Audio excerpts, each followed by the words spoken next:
It's your boy Jay Hardcore Boxing News. Back at you with what's happening in the world of boxing today. Good evening, good evening, good evening. Did that wake you up? Good morning. Good morning to everybody. I'm glad that everybody is in the building this morning and that if you're hearing my voice right now, that means that God is giving you another opportunity to be great.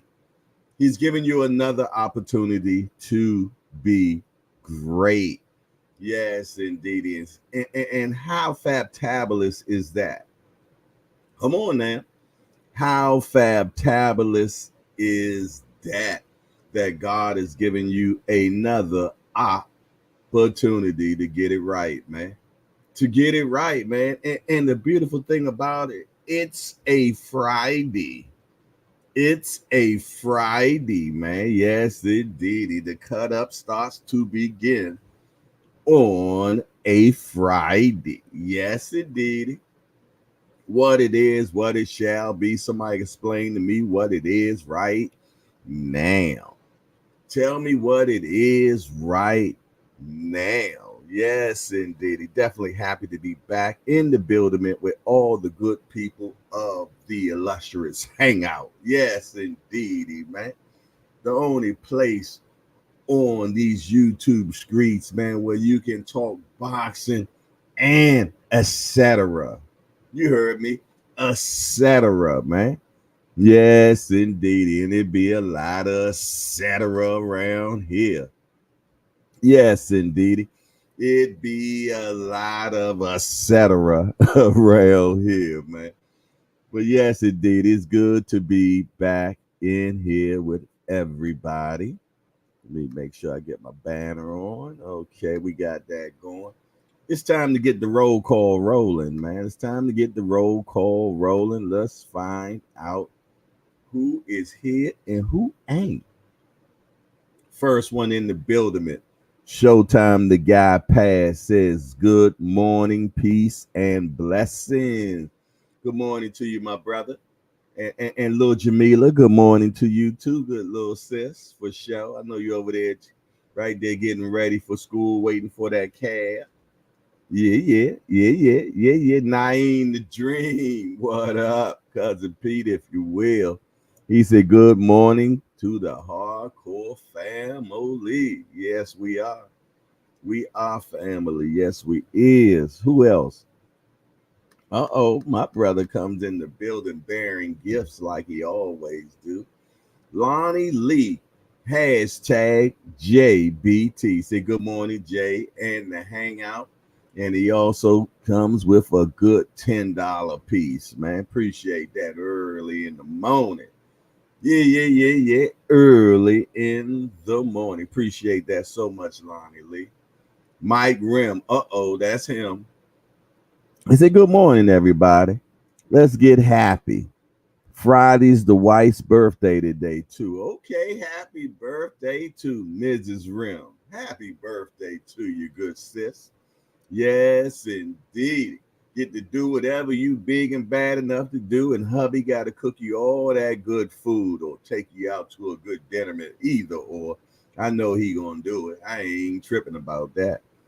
Old school 868, straight out the Philippines. Yes, indeed. 8 p.m. tonight, man, is where it is in the Philippines. He on Friday night. He on Friday night already, man. Yes, indeed. He having his Friday night hangout. He having his Friday night hangout right now. Shout out to old school 868.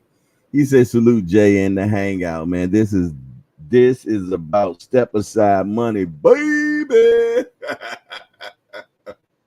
We're gonna talk about it for sure. All righty. My brother from another mother says, thank God it's Friday. Family. Good morning, Jay, and the hangout. Good morning to you. All righty. We got the booger man in the building. Everything is okay. He said, it's Friday. Let's go. Yeah. Uh-oh, Doc and Lovely in the building. Doc and Lovely in the building. I said we back to plane, trains, and automobiles again with that package, huh, sis? Geez, Mo Crickets, man. Geez, Mo Crickets.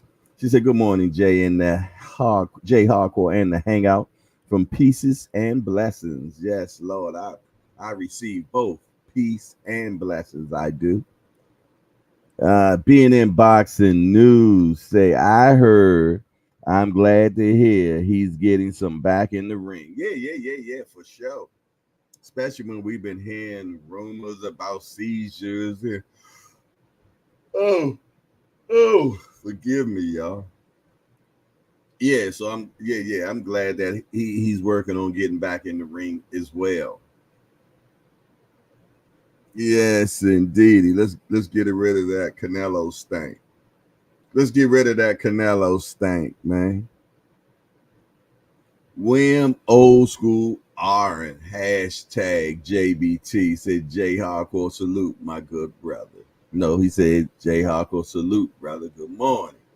Y'all know I be adding stuff, man. I be adding stuff. I found one pair of glasses, y'all. I found my birth controls. Yeah, I found my birth controls, but they not good for this. I need my bifocals. Yeah, I need my bifocals, man. These right here, I don't think they adjust enough to reach the screen. I think my naked eye is better. Hold on. Oh, hell nah. Ain't nothing going on there. Look like that dude from Bad Boys, man, that sit behind the computer with the thick ass glasses. That ain't what we gonna do. We ain't gonna do. Like, Jay, why you call them BCs? Come on, man. You kids don't play with them. Not that I'm looking for any, but goddamn, if I was. They be joking me out like, boy, I know you see me naked with them spectacles on. Got them x-ray joints like when we was kids and we used to get the comic books, man. In the back of the comic book, they had them x-ray glasses. All those little kids wanted a pair. Little dirty little youngsters. Little dirty little youngsters, man. Tampa Tommy in the building, y'all. What's up, Tampa Tommy? He said, salute, Shara. Yeah, that's the only person he see. Shower. Well, you know, hey, Tampa Tommy, how you doing? Boxing Menu Podcast Plus is in the building. What's up, Boxing Menu? Say good morning to the Hangout. Good morning to you too, my brethren. Yeah. Okay, let me see. Did we get everybody? Okay, Remo, say good morning. Wasn't able to tap in the Hangout last night, but Ryan should be a shamar of himself as a professional, a father and a man.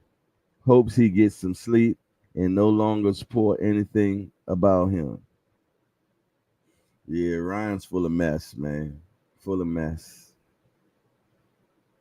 He said, I'm making my rounds, Jay. I'm working.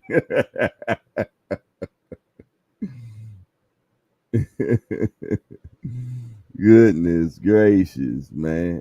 I'm tired as hell. My son went to the hospital last night, and thank God it was just a kidney infection. But I'm barely any sleep. Oh, yeah, welcome to the party. That's how I get down all the time. For sure. You know what? I got a remedy for that. Hold on one second.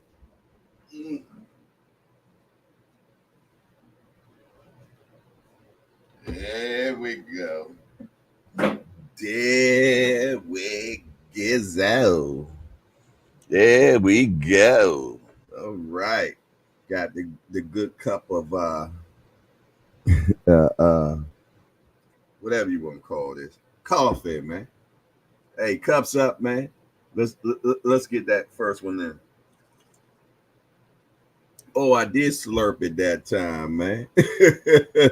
Miss Bona said something about slurping coffee. I ain't think I ever slurped, so let me make sure I don't.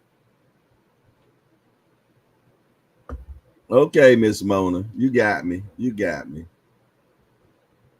You right. I know you're a voyeur right now too. So salute to Miss Mona. How you doing, good sis? B3, how you doing this morning, Brethren? Yes, indeed. All Access Senior International Car. Good morning. Good morning. Good morning. Look at that. Look at that. As soon as I spoke senior name, he was appearing all at the same time. Mike Mazik. What up, Mike? Salute hardcore. Salute back at you, Mike. Mike Mazik in the building. Yes, indeed. But what up, everybody? Yeah, I see the topic entitled Jermell Charlo has reportedly activated his WBA Junior Middleweight Championship in recess, man. Yeah, he was in recess. He was in recess. But nah, man, he trying to fight. But the understanding that I got that Crawford was trying to fight the WBA champion.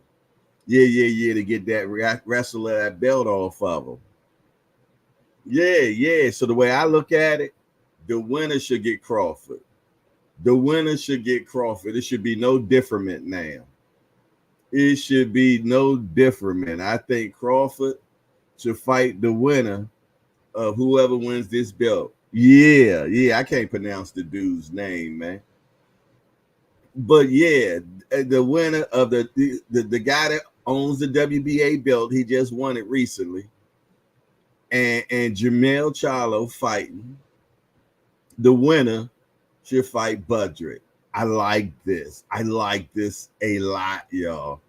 Because I've been trying to get that fight with Budrick and Jermell. I think it'll be a good fight. I really do. And this way, Jermell then got a tune up. If he can win this one, he got a tune up. Well, you don't even want to call a champion a tune up now. He got a fight.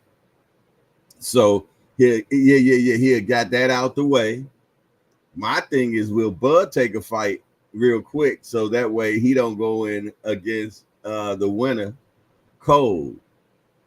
Yeah. I've been thinking about this one, man. I like this one. Yes, indeed, I like this one, man.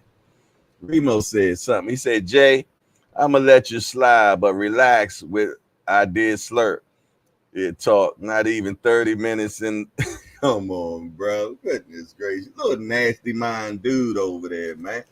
I told you, man. He's just a nasty mind dude, bro. Everything that goes through your mind go through freakish first. It go through the mind, and somewhere in your mind is just heavy freakish. And then it comes back out. You dig? Yeah. So what you need to do, little brother, you need to go inside your brain and watch that freakiness you got right there, man. Because it ain't me. You blaming external things for internal issues, my brother. Yeah. You're blaming external things for internal issues. You need to wash that filter you got right there because it's clogged and filthy. It's clogged and filthy. So when certain things go past it, man, it think freaky things, man. So go back. You need my therapist number, man. I think you got an issue, man. And get that washed. Yeah. You need a cerebral wash, man, is what you need, youngster. And after you do that, you're going to realize those same things are going to come across your mind, go in, and come back out, and you won't even think freakishness, man. Think about that a little bit. Well, maybe you shouldn't, because it might come out wrong again.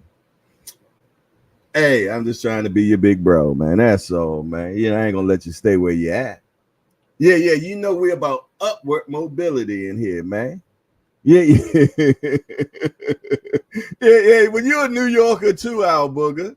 You're a New Yorker too, man. So it only makes sense, man. It's something about in the water they gave you all, man, that messed y'all up. What the hell is Midget Mafia? You another one, another New Yorker. See, y'all making my case too easy. Y'all making my case too easy, man. The brother talking about Midget Mafia, man. He want to start a mafia with a bunch of small people. So they're warped in New York City. Yeah. You know what? I'm gonna pray for y'all, man. I'm gonna pray for y'all New Yorkers, man. Yes, indeed. The only New Yorker I don't get that from is Super Jamal, man. I don't hear Super Jamal talking that all the time. You dig? Ant sometimes, but not most of the time. He probably done got a little washing done. You dig? You dig? But the rest of you guys, man, yeah, y'all need Cammy all over. What you wash your body with? What you wash your body with? Cammy all over. Naeem Dream say, what the New York cats do? They got filthy monuments, man. Yeah. They stuck on pause. Get it? Stuck on pause. Yeah, man. Help them, Father. Help them. But getting back to the task at hand, he said, hold on, Jay. Staten Island, New York City here. I ain't heard you pause one time, Naeem the Dream. Not once. See? Let me find out, man. I ain't gonna say what I'm about to say, man. You dig? I'm gonna leave it alone. I'm moving forward. He said we don't. Yeah. Staten Island a little bit different anyway. Staten Island, ain't that where what you call them from? Then they talking about New York really don't claim Staten Island because it's really New Jersey. So that kind of make a little sense, man. The Wu-Tang Clan, ain't they the Wu-Tang Clan from Staten Island? Look at him trying to change the subject. Talking about I heard the Knicks tickets are 700. It's going to be sold. All right, Remo, I changed the subject, man.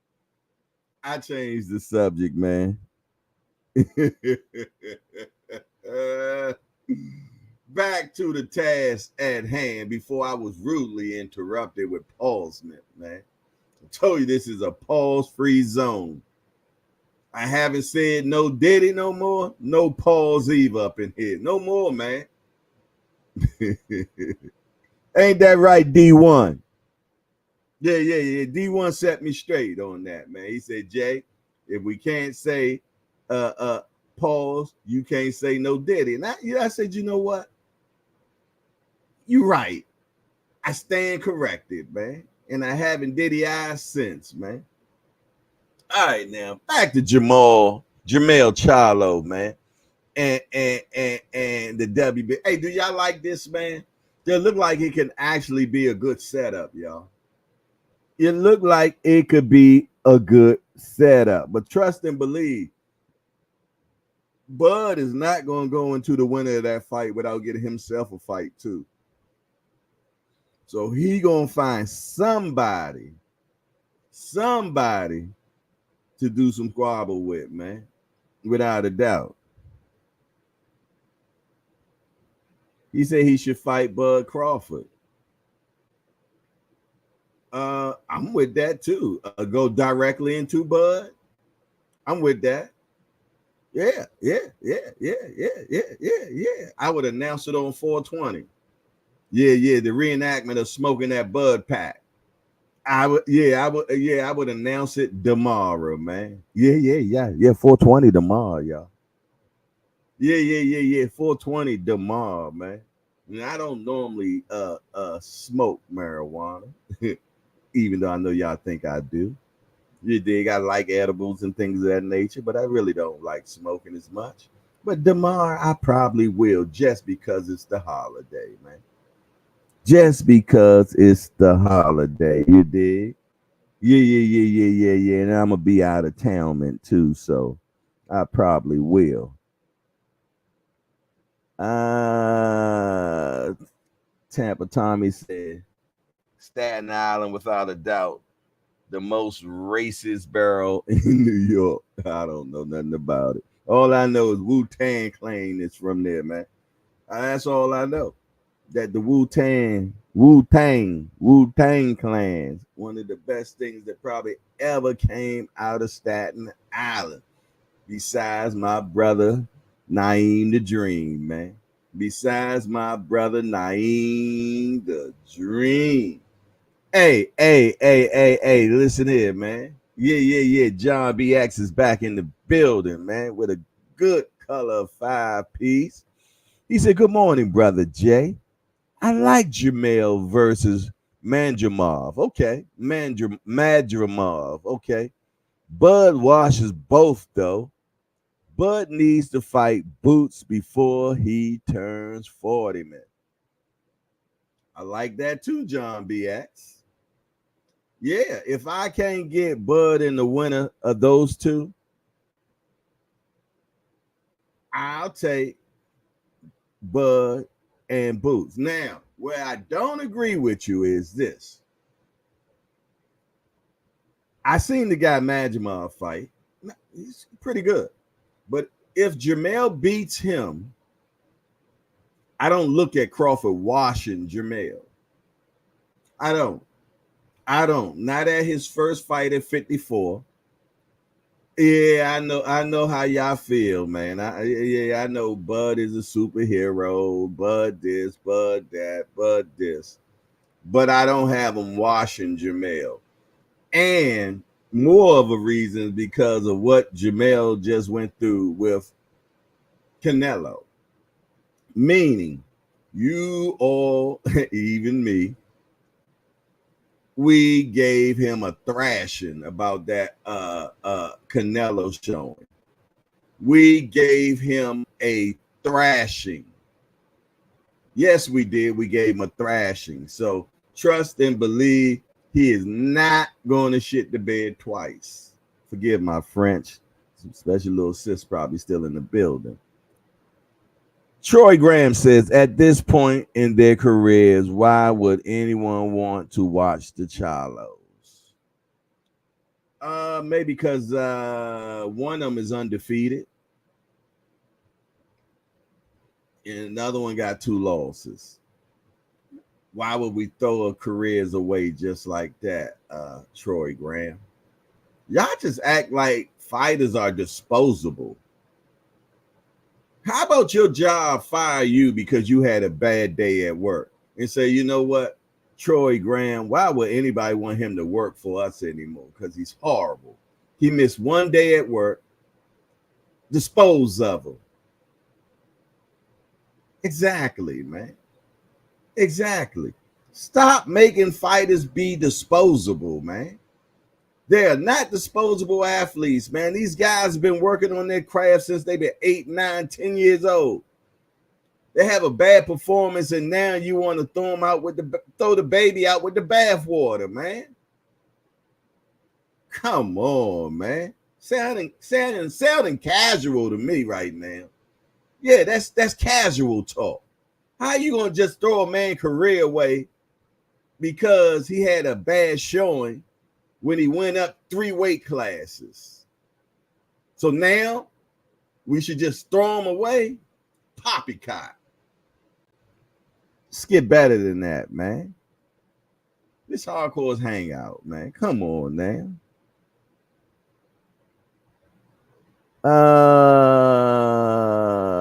Because it's just boxing. That's why. So you're just gonna. I don't know. I'm not responding because I'm not showing what you're saying. Said that's why. He said, "See more troll talk, Jay." Oh man.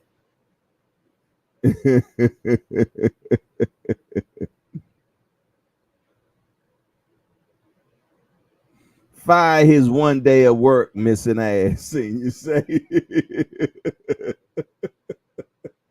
Jamal say, "Get him, Jay." I just don't like that type of talk, man. I don't, man. That's how that man feeds his cheering, and you want to dispose of them. Man, they say black men don't work. At least the man want to work. So you want to fire black man working because he want to work. All right. Okay. It is the hangout. You dig, and you have your right to your opinion. And I have the right to counteract it. I did not say anything about anybody's mama. Good banter, good debatement. You did good debatement, and Troy has his right to feel the way he feels. Yes, indeedy. Lewis 4500. What up, my guy? He said, "Hardcore boxing. Good morning, my brethren. Good morning back at you, man. I hope you're having a fine and fabulous Friday morning. Elicia Feliciano, what up? That's why I watch it, because it's just boxing, not dispose it. Yeah. Not dispose it, man.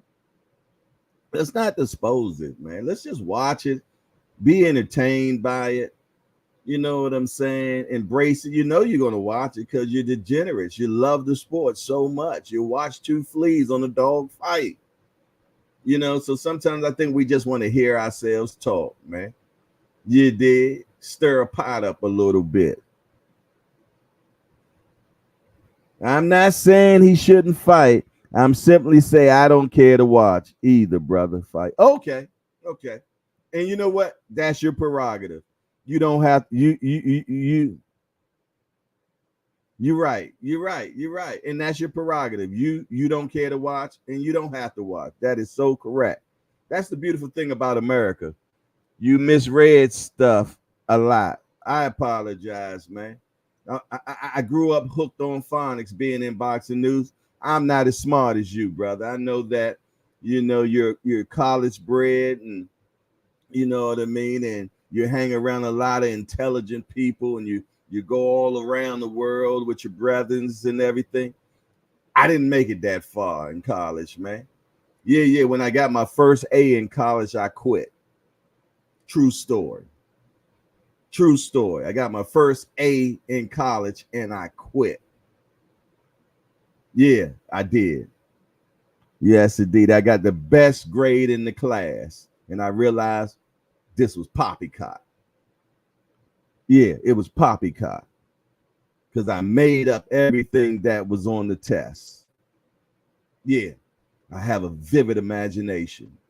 I was in sociology, and the lady told us to go out and watch anything and come back and only talk about what you're seeing and not what you assume.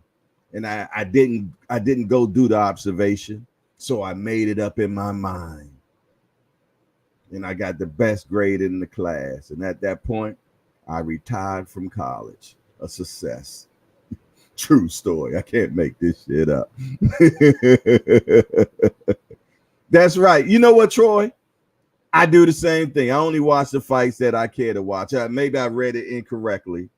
I read it incorrectly. I thought you were saying that he shouldn't be at all. I apologize if I've read it incorrectly. You have that right.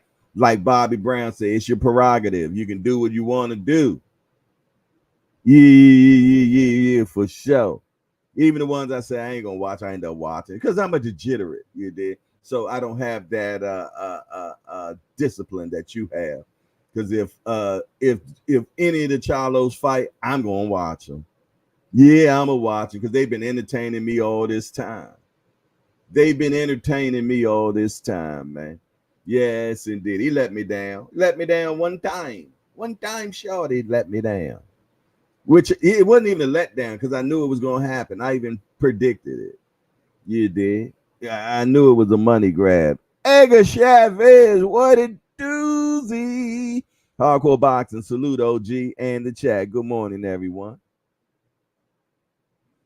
He said, cut it out, man. Let me make sure I read this correctly, man, because you know I got scholars watching.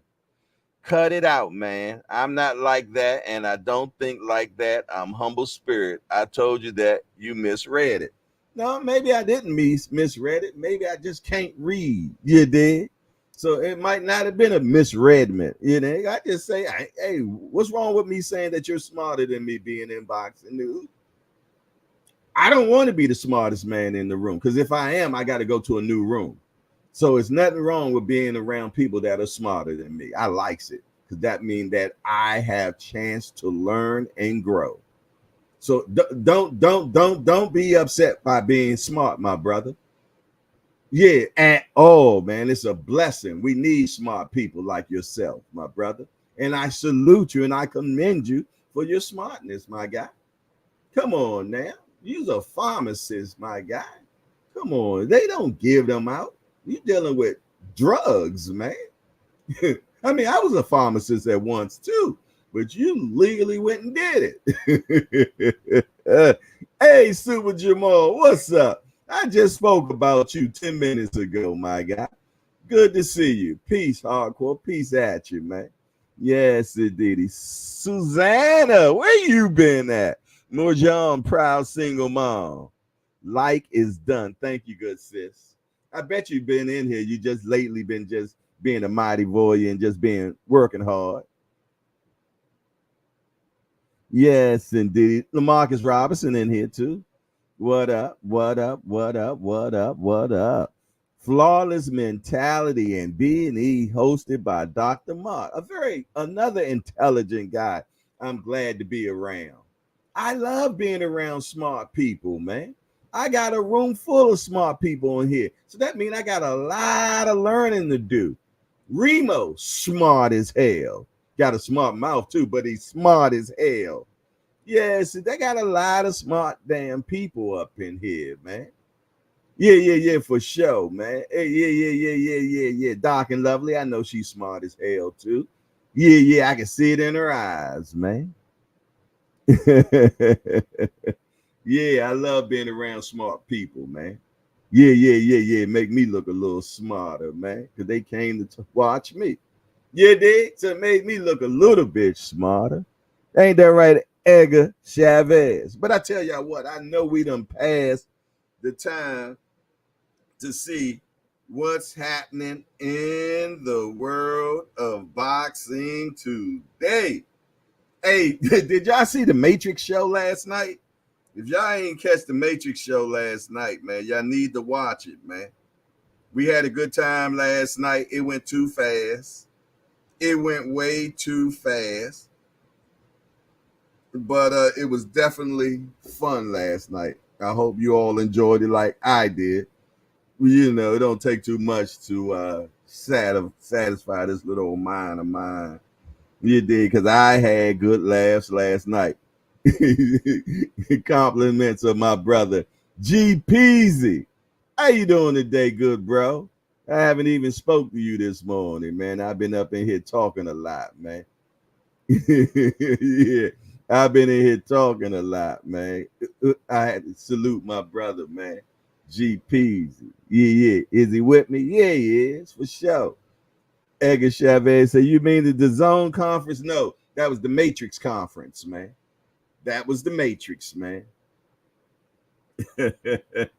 We went straight into Bizarro World yesterday. All righty. Hollywood Fight Nights. Full card announced as Sandoval headlines against Ribala.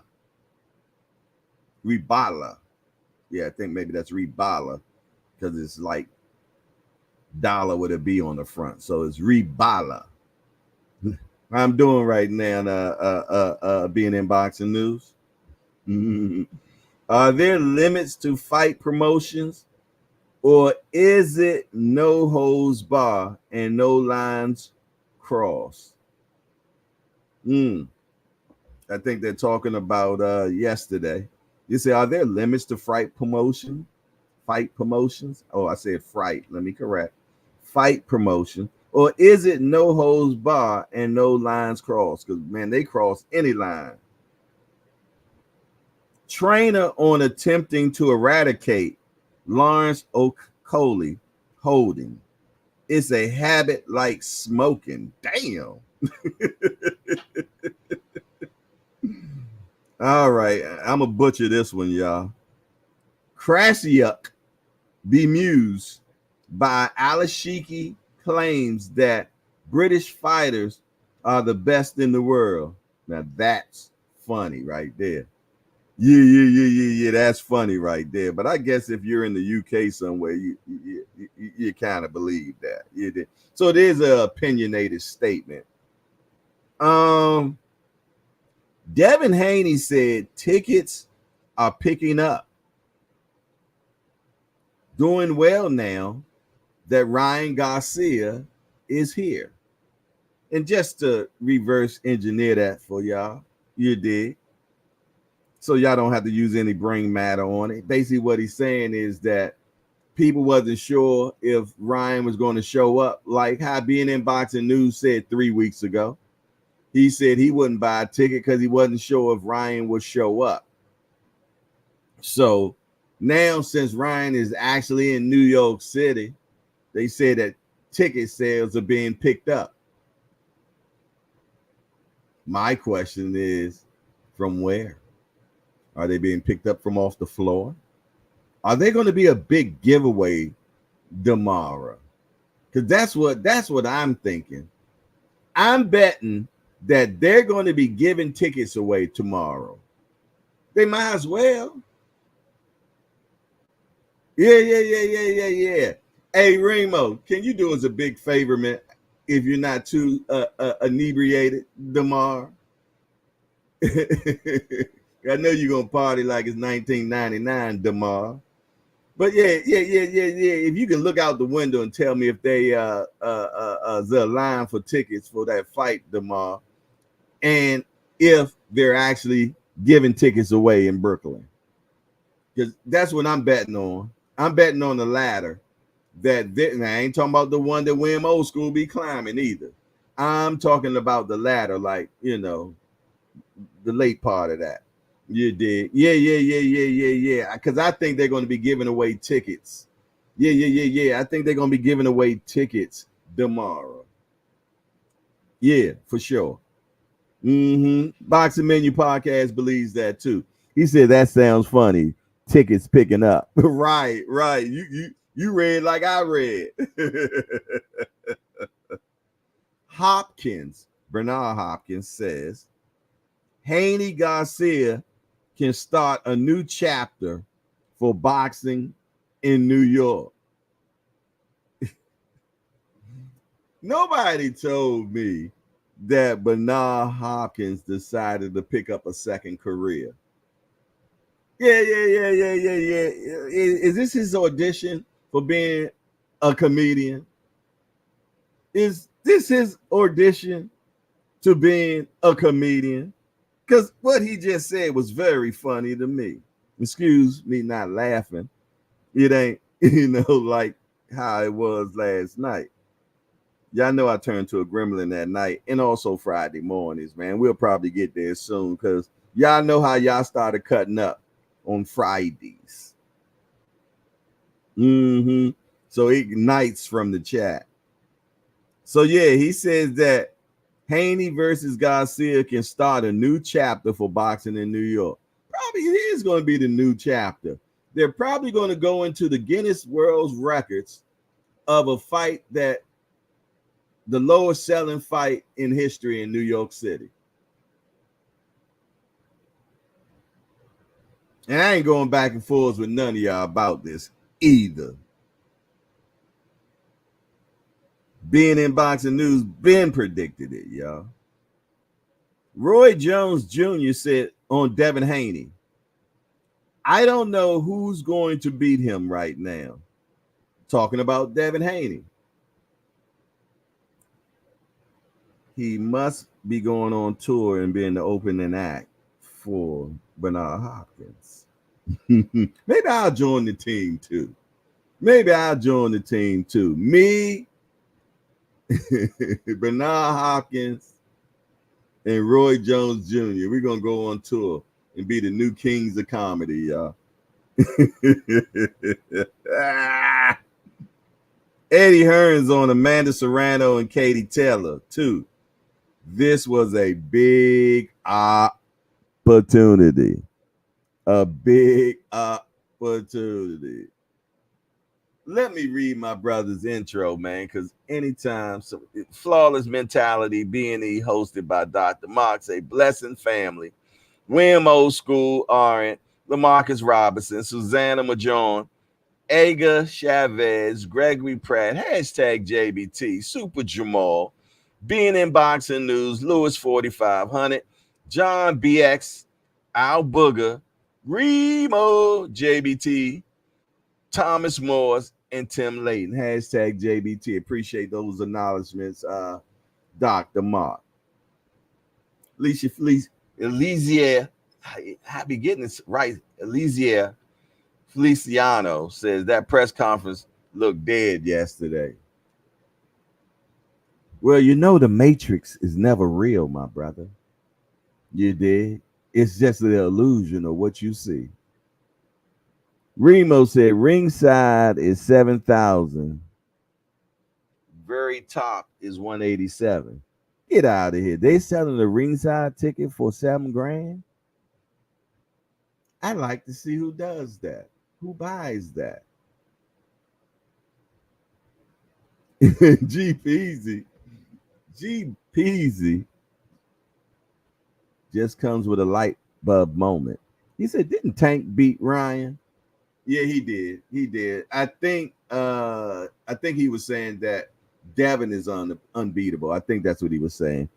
Price Boy 33. There go my guy. Eddie's a comedian too. He said he wants Boots versus Haney.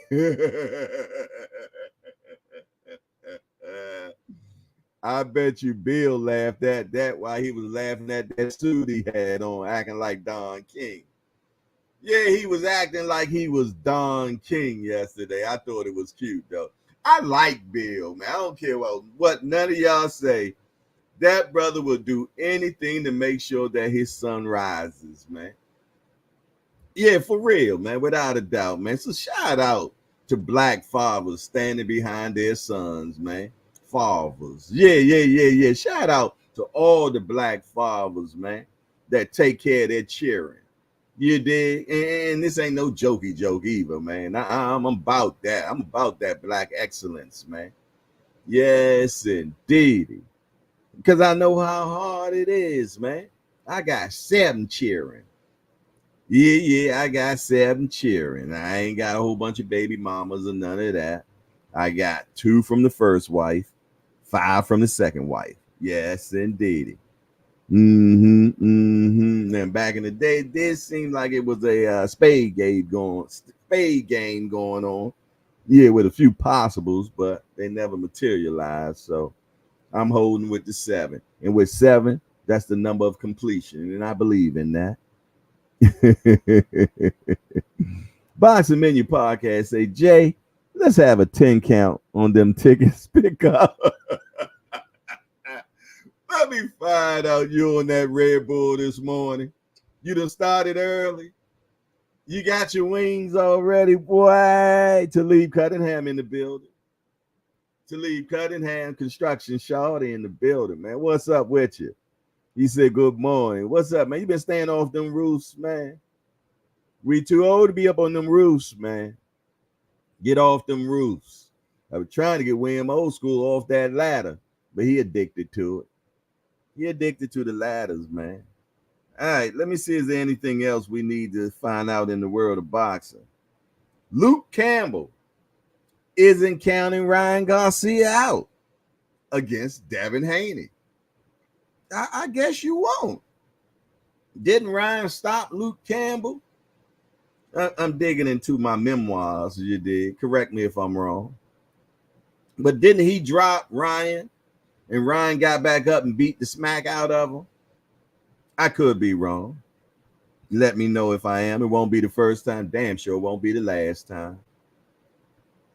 Let my wife tell you, I'm wrong all the time. So, hey.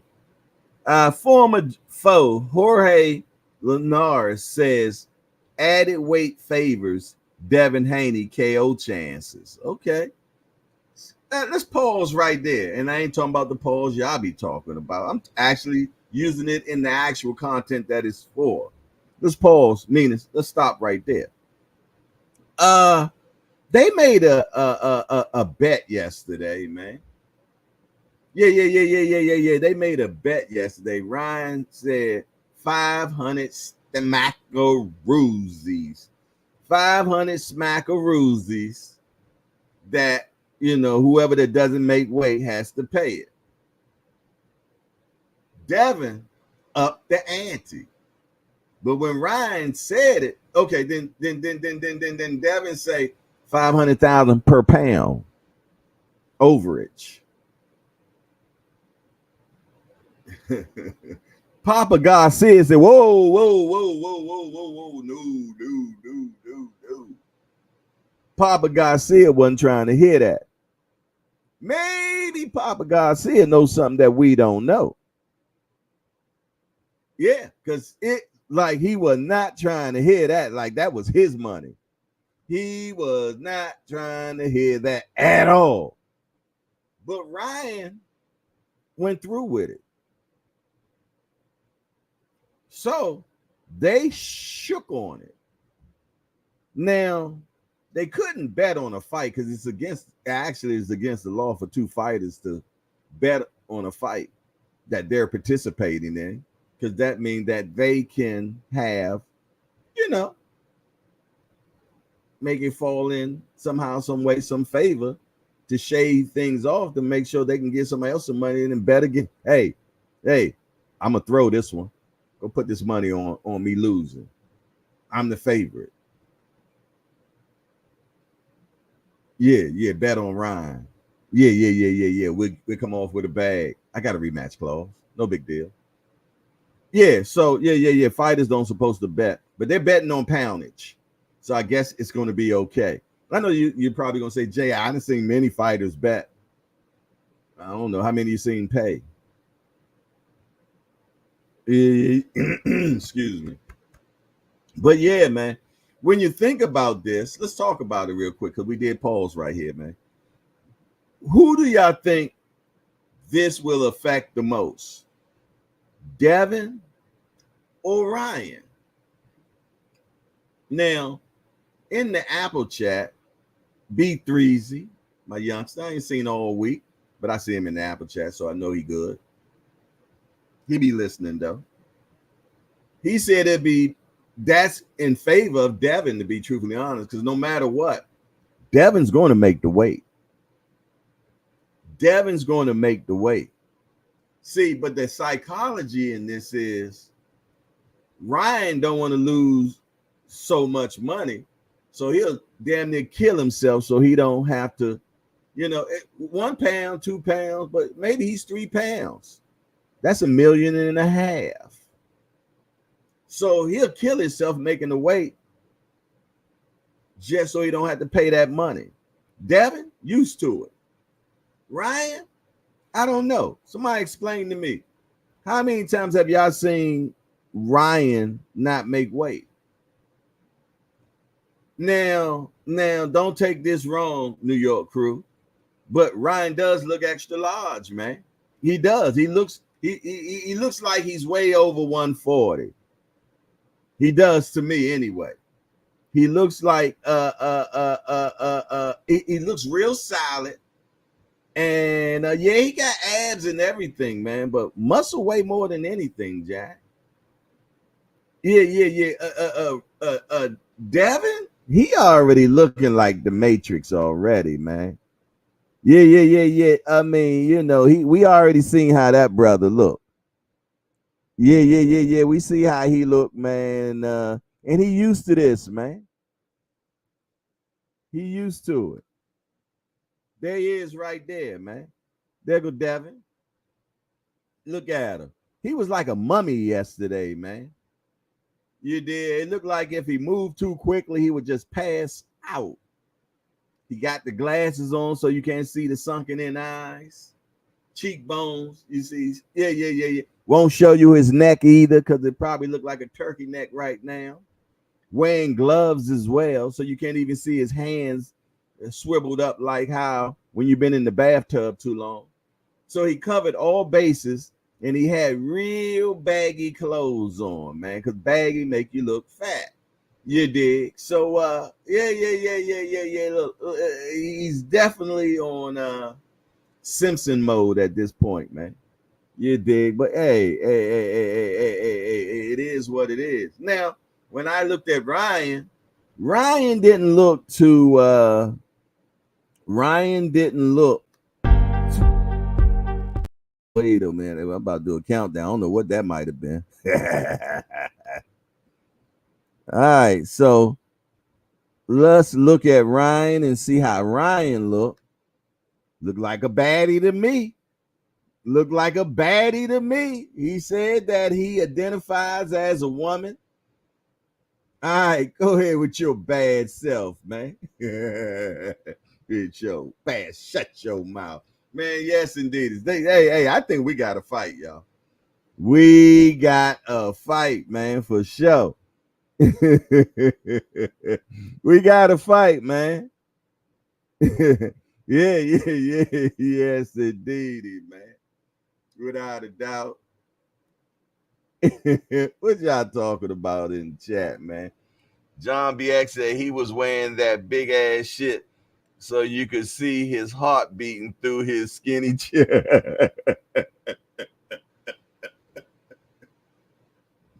Hey, let me tell you something, man. Devin and them are professionals at this point, man. Yeah. They professionals, man. You got Devin looking like Morpheus from the Matrix, man. And Ryan looking like, what was the girl name that was in love with the one, man? Yeah, on the Matrix. I forgot her name, Jack. But yeah. Devin looking like the baddie, man. For sure. Legacy Define is in the building, man. Latanya Top Dog in the building, man. What's up, good sis? Always good to see you up in cheer. Up in cheer. The left hook is coming, and I'm not sure if Dev can stop it. I wonder if they had the weigh in already. What time is it in California? It's 6 in the morning. Booger say, damn, Jay.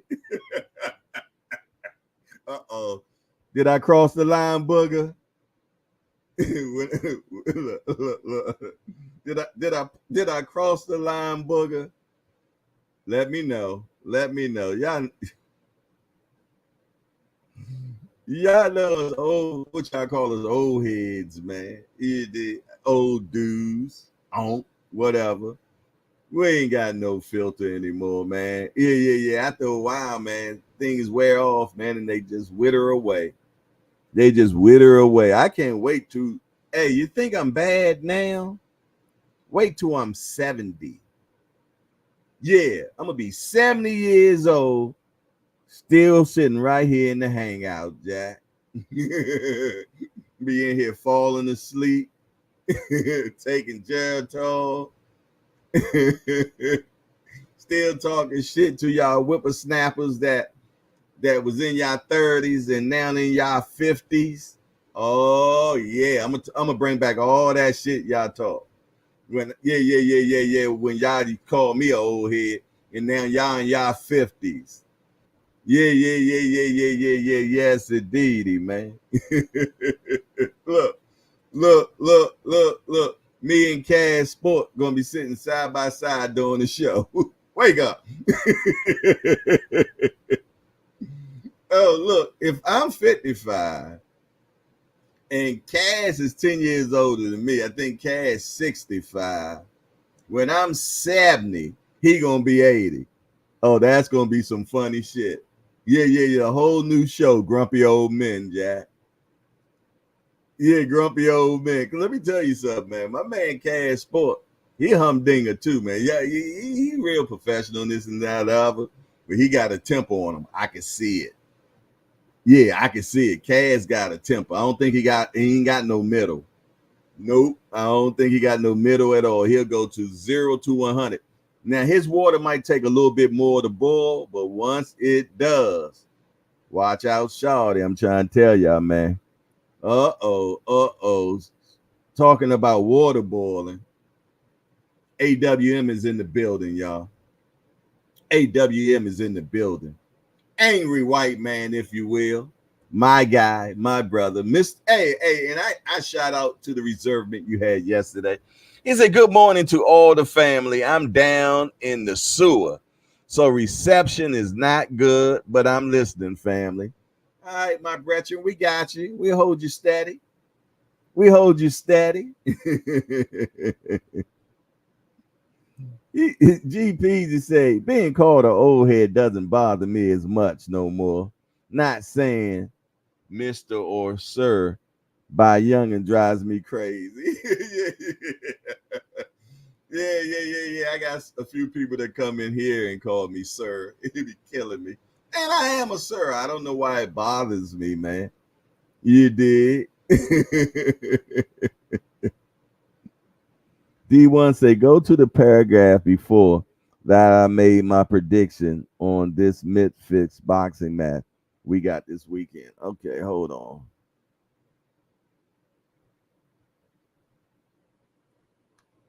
All right, which one you talking about?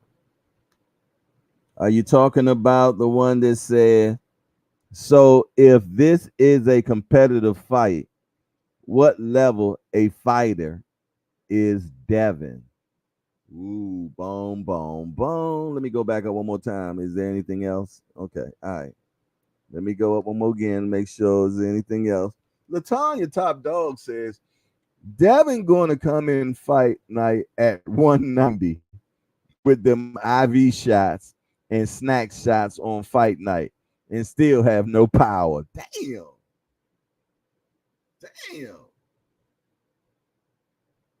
Okay, I see you got a lot of nice stuff to say. I hope you don't say anything bad about him. Al Booger say, a habitual line stepper, Jay. Is that me? I take that. I'm a habitual line stepper. Is that me? I take that, man. If my brother says that, I believe him, man. Yeah. Yes, indeed. I was that dude, man. You remember this, y'all? Where is it at? Remember this? When they say, knock this off of my shoulder? Nah. I wouldn't knock it off your shoulder. I'd grab that stick and I'd beat you with it. Yeah, this is a memory of mine, y'all. It's a for the measure of ring. In my past life, I was a jeweler, and I owned 2 jewelry stores. I actually went to school to be a jeweler. Yeah, I did. So this is a memory of it, and it's also a weapon too.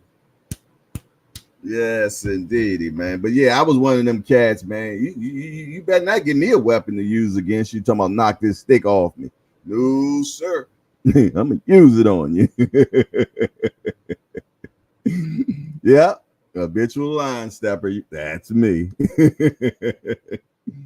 All right. We got some color going on here. What's going on here? I see something in the chat, y'all. D1 said the boo bop. Okay. If Ryan is C level, what makes Devin think this makes this a legacy fight? So you making too much sense today, Miss Latanya. Too early for making sense now. we try to leave that for cash sport and and just do boxing. I just want you to get your morning started, have a few laughs, man, and enlighten you on what's happening in the world of boxing, man. You dig? I let the professionals come out and do all the rest of the stuff, man. You dig?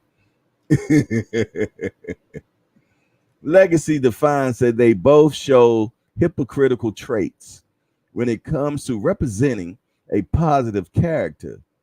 IMO. I forgot what IMO means, y'all. I don't mean no harm. Is that what that means? I don't know.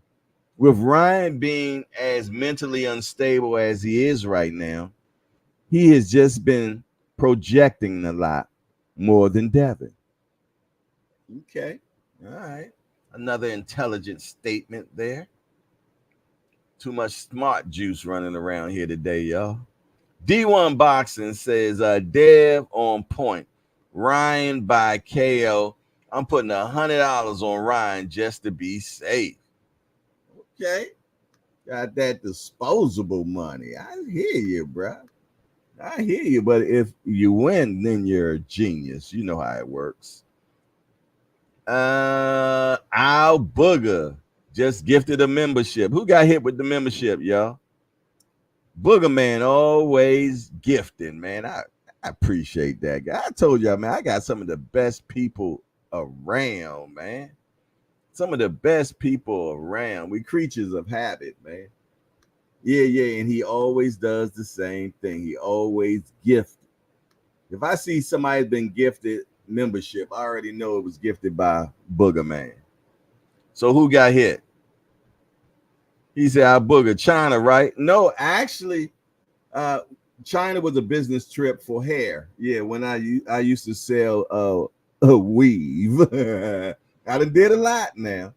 Yeah. So I didn't go to China for it. I actually went to Stewart's International School of Jewelers in Jupiter, Florida. Yes, Stewart, if anybody wants to be a jeweler, go to Stewart's International School of Jewelers, man, in Jupiter, Florida, man. Yeah. I had never been. I didn't even knew it was a Jupiter, Florida existed, man. But that's when I found out that's where the rich folks in Florida live at, man. Man, let me tell you something. The worst car I seen in Jupiter, Florida, was a station wagon Mercedes. That was the worst vehicle I seen in Jupiter, Florida, man. Oh, yeah, they got good money down there, man.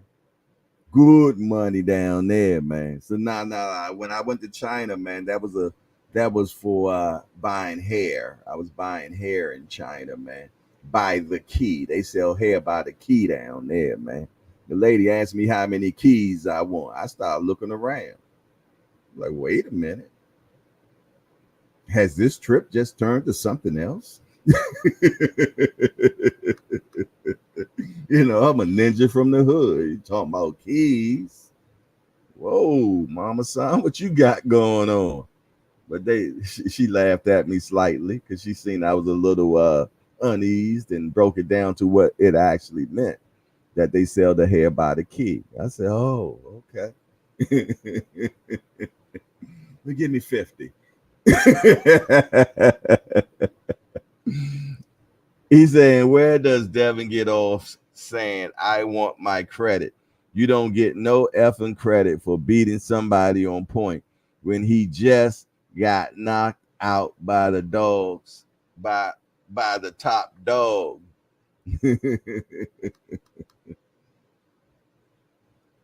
All right. Okay. Doc and Lovely says, in my opinion. Okay. What's your opinion? I missed something. I must have. All right. Who got hit with the membership, y'all? Who got hit with the membership? Somebody tell me who got hit with the membership, so I can welcome them to the member. The membership has been growing quietly. It's been growing, man. And I salute everybody, man, that has been a member and staying a member. I like that, man. Man, you know, it ain't easy, man. You did, because I know y'all members everywhere else too, man. So I applaud you and I thank you for the people that's, you know, stay. It's hard for me to remain members on places, man, because my money, you know, I'm on a fixed income, so you know what that means. I'm broke. But yeah, somebody let me know who got hit with the membership, man. See Big Dre right there. He a member. Doc and Lovely, she a member. Yes, indeed. Yeah, so it's not easy to stay a member. I understand, trust me, but it has been growing, man. New guy King, he a member. Just walked in the door, member already, man. I appreciate all the membership, man. And I appreciate the people that want to be a member but can't afford it right now, man. I understand. Trust me, I do. But those that can't afford it, and I thank you, man, for staying the task. Yes, indeed. I think we have like 20 members now. Yeah. We got like 20 members, man. And I appreciate each and every one of y'all, man. And if you want to be a member, man, all you got to do is go to the profile on YouTube and scroll all the way over to where it says membership. Hit it and find the one you want to be, man. Yeah. It goes from $2.99, I think, to $9.99 or something like that. Yeah. I think the top one is the executive hardcore or something like that. I can't remember. You dig, but I appreciate it. I think we got two of those. One of them is my cousin. Yeah. He's a mighty warrior, man. He don't do any chatting or anything like that, and he helps me behind the scenes, man. I appreciate him. He just had a baby though. His first child. He in his 40s just had his first child.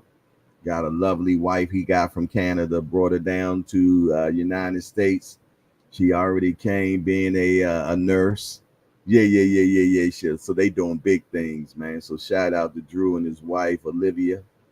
You dig? Yeah. He got Olivia for sure. They just had their first child. He in his 40s, she in his 20s. He doing it the right way, man. Yes, indeed. Get one younger than him so she can take care of him when he get old, man. All right. We got a little money right now. Big Dre hit me with the 5 peasy. The 5 peasy. He said from an old head. All right. From one old head to another, man. Y'all, you know what? Y'all gonna have to work with me, man, because I it's hard for me to accept that term, man. It sounds so, I don't know, ookie. It sounded like I was 7 just now. Ookie. Old head, man. Old head. Yeah. It's gonna take a minute, man. Yeah, it's gonna take a minute, man, for sure.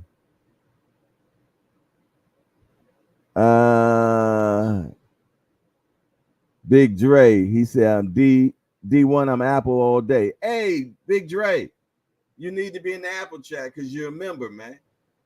You're a member. Did yeah. Did you the one that just got gifted? I wasn't sure who got gifted, or if you were already a member. I can't keep up. What I need you to do, if you want to be part of the Apple chat, man. Yeah. Go in there at your own risk, man. You'll see all types of stuff, man. It's rough over there. Yeah. Miss Joette, she a trooper. I don't know how she do it, man. Yeah. But she like one of the boys up in there, man. I ain't gonna lie. Little sis like one of the boys up in there, man, for sure. But send me your telephone number on Instagram. Send me your number on your telephone. DM me your telephone number if you'd like to be part of the Apple chat. Yeah, for sure, man. And just to break down what the chats are, you got the Apple chat and you got the WhatsApp chat. You dig? And what that does is, man, I be dropping boxing news and day by day stuff that happens in boxing. And I'm not just the only one posting in there. All the brothers and sisters posting there, all types of things, man. You might see midget wrestling and all types of stuff, man. Yeah. You might see a lot of bigums. Yeah. Today. Well, I can't go no further than that. What happens in the Apple chat, WhatsApp chat stays in those chatterments. Yes, indeedy. But let me tell you something, man. Woo-wee. The stuff that goes on in there, I would get kicked off of YouTube.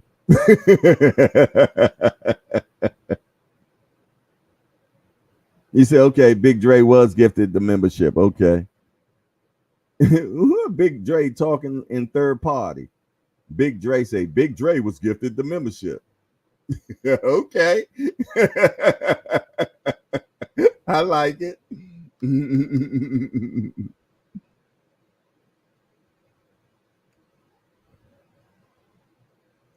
Okay, thank you, good sis.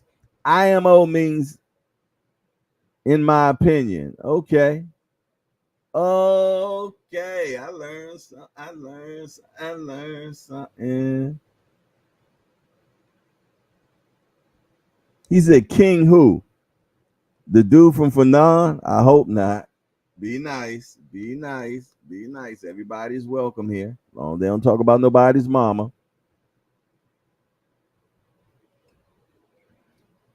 Legacy Defined says they are advertising this fight as this one counts. None of the other ones did. Supposedly, since Ryan's supposed to look much healthier in that weight class than he did when he fought Tank, nothing less. He's not mentally stable. Why is everything Tank oriented? Why is everything Tank oriented, man? Why do they clout so much? This one counts like that one didn't.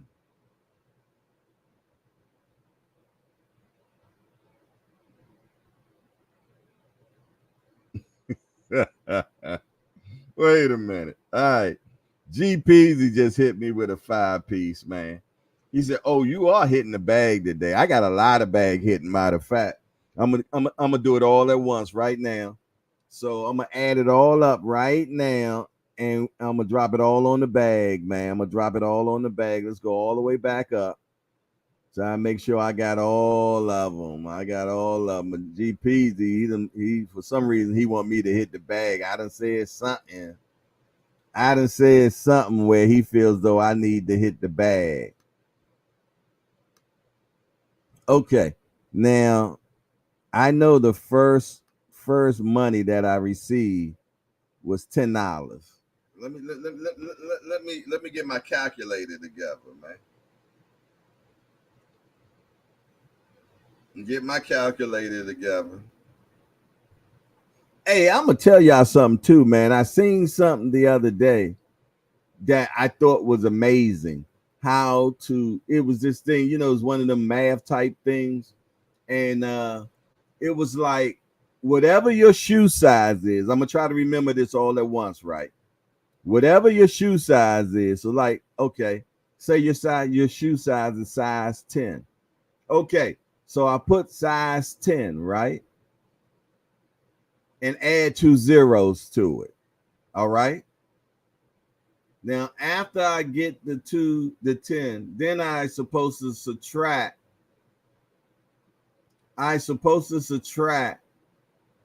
what year it is. Or do I add? I figure it out. Then I come back with y'all on that. But what was so crazy, after you do this math, it'll tell you what your age is right now. I was amazed. I was amazed. Probably somebody done already seen it on Instagram as well, man. But I was amazed because I actually did it. I'm one of them type of guys that do those little stupid little stuff. They'll tell you to try. All right, so let's get back to how much I owe on the bag, man. I ain't trying to get out of it. All right, that was a 10-piece. All right, now if you sent something today, please let me know because it's not letting me go no further than up to 10:30, 8:31. 8:31. Okay. So let me see. I'm scrolling. Trying to get all the cash apps, super chats, and all that. I know Lonnie Lee did the first 10-piece. If you sent something today, please let me know. Be honest. Senior say he sent $100 to see me try to pass out on the bag.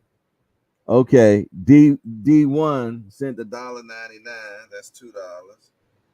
Plus $2. All right, all right. It's more than that. I know that for a fact. All righty.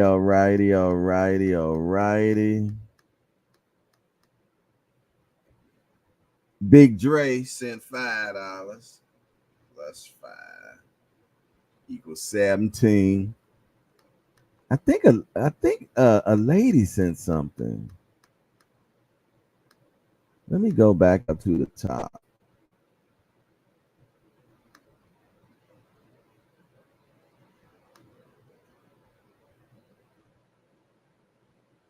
It got to be a better way to do this. Got to be. Okay, yeah, I'm getting it all now. I'm seeing it. Okay, Lonnie Lee 10-piece. All righty. Bear with me, y'all. Y'all know I'm up in age. So I know it's probably a faster way to do this, but I don't know. John BX, $5 plus 5. That's 22. That's 22.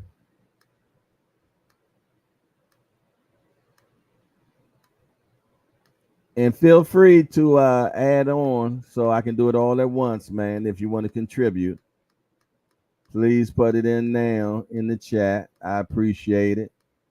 I highly appreciate it. Trust and believe it all goes toward bills. All right, that was the $2 from D1. I got that. Big Dre, I got that. All righty. I think I got everything, y'all. All right, plus the 5 I just got from GPZ. So that's 27 right there, y'all. That's 27.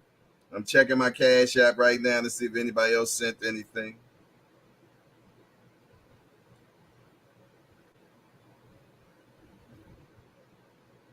Okay. All righty.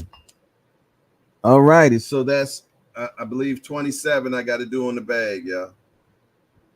Go back to my apparatus. Okay. All right, 27. About to hit a 27 for y'all. Real quick. Let's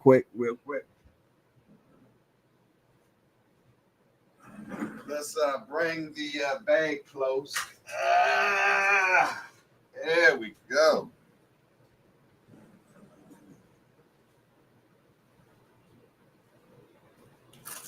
Yeah. This Boobop Bangage is being brought to you by Lonnie Lee,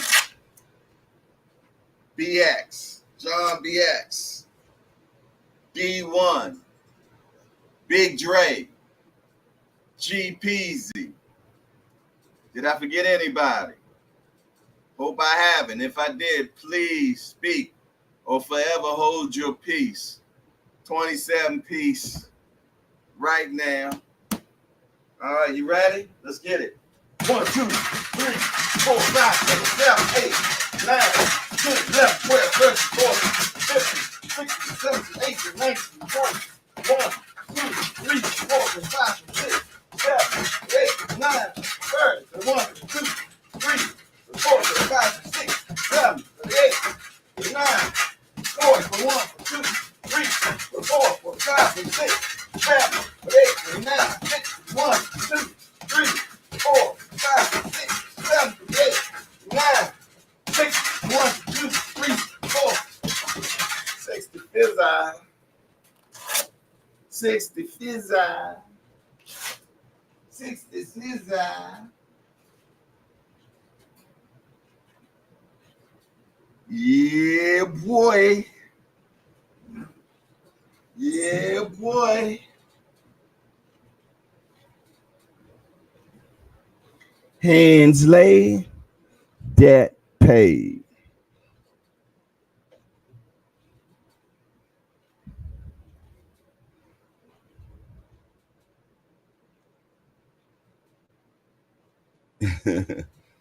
Hey, there go my guy D for the win in here. Talking about the bagament. Yeah.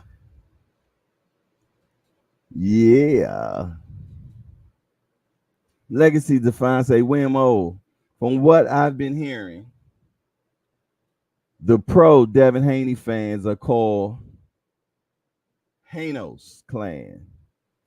Some of them even go as far as to call him Lord Hanos.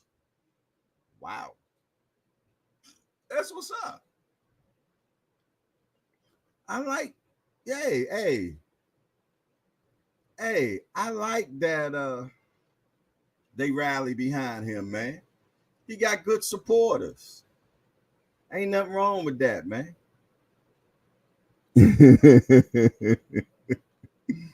Hey, Doc and Lovely. Talking about bang him out short. Bang him out short. She's trying to get a reaction out of the New York crew.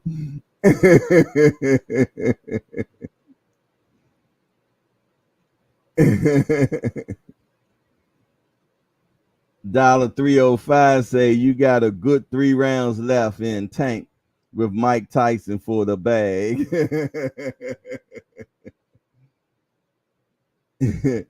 Al Booger say I call them the Haney acolytes. Yeah. I think the first person I heard call them the Haneyites was T Hill. Yeah. T Hill was the first person I heard call them the Haneyites. She said, "No, I'm not." Don't worry about it, good sis. I be bang 'em out, shawty. I be a huckleberry, without a doubt, man. D for the win. Here's a trivia question: who has the worst fans, Haney or Bud? Now that's a good question. If my little big homie was in here, YSM, he would definitely tell you it was the Buddites. Did I just call them the Buddites? Where did that come from? Legacy the Sons. Hey, J Hardcore. J Hardcore. I only know my own name. J Hardcore. Where would Ryan and Devin be today without Tank name? Probably still in the amateurs.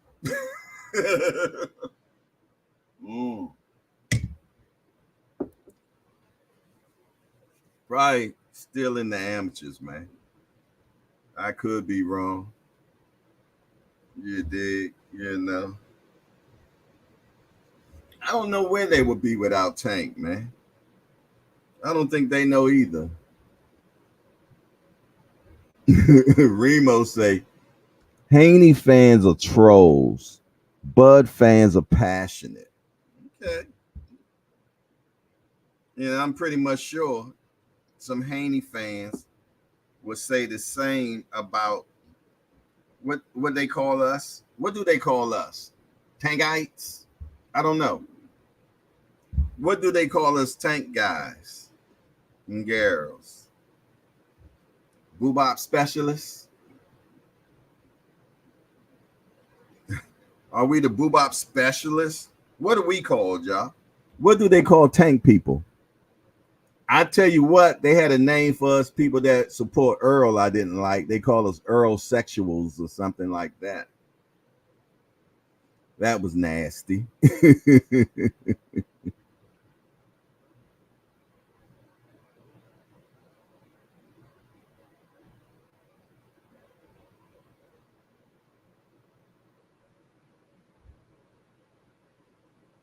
What do you think this weight is going to be like? And do you think anyone misses weight? Yeah, I think somebody's going to have to come back an hour later because they like a half a pound off or something like that. That's my that's what I think. I'm gonna go and find out what time the weigh-in's going to be, so I can make sure I have that for you all, so we all can chime in on that. I might be watching it from the road though, because I know I'm gonna get on the road probably around 3 o'clock. I'll probably get on the road around 3 o'clock. Okay, that would be a DAZN thing, right? DAZN. Okay.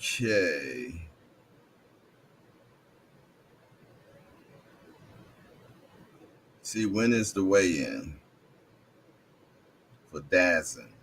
Dazin weigh-in. Let's see. Live. Upcoming. Okie dokie.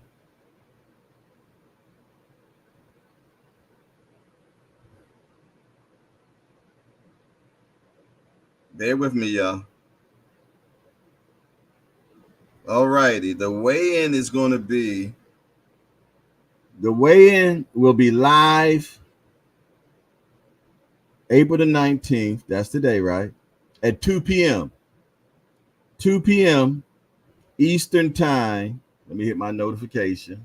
You know it never works. But yeah, 2 p.m. today, y'all. Trust and believe, man. They're going to have that weigh-in early. This is going to be a ceremonial weigh-in. I guarantee you it. They are not waiting that damn long, 4 hours from now, for a weigh-in. I'm more sure it's 304 people waiting right now, though. 304 people are waiting right now for the weigh-in. I'm going to go in. Oh, the live chat for the weigh-in has 304 people in there. That's a damn shame. When something that's happening 4 hours from now got 10 times more people than we got in the hangout right now. 10 times more people. Let me see if I see any of the people that's supposed to be in here over there in the weigh-in. I'm checking. I'm checking. Who in the weigh-in? I see Showbiz over there. Showbiz over there. Who else over there? All right, I don't see nobody from the hangout in there. I don't see nobody from the hangout in there. Nope, not at all. Nope. I didn't think I would anyway, though. My peoples rock out with Meezy. Remo said 2 p.m. is the public weigh-in. Yeah, 2 p.m., Remo. 2 p.m. Eastern time. Doc and Lovely said, I'm only working half a day today, so I'll be ready for 12. Okay. Yeah, definitely going to be ceremonial ID for the win. They don't want the optics to look bad, man. Yeah, so you know this ain't going to be no live joint. You know it ain't going to be no live joint. At all.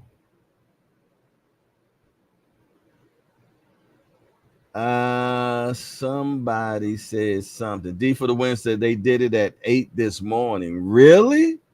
I believe that. Let me see if anybody said anything about the weight. Normally Blue Blood will have something said about the weight by now. You know, if he ain't made it up. You know, Blue will make up some stuff though in a minute. You're like, shit, I don't like that news. Let me make up some news. Hold on. Wait. Okay. Blue Blood done broke some news, y'all. He said, breaking news. Isaac Pitbull Cruz versus Ismael Barrosa. Blue Blood is saying that the breaking news is that Isaac Cruz and Ismael Barrosa are fighting next. Okay, other than that, I don't see anybody saying anything about Haney versus Garcia. Weigh in. See if anybody if anything been leaked. Anything been leaked. Let's see. Excuse me, y'all. There's a lot going on here, man.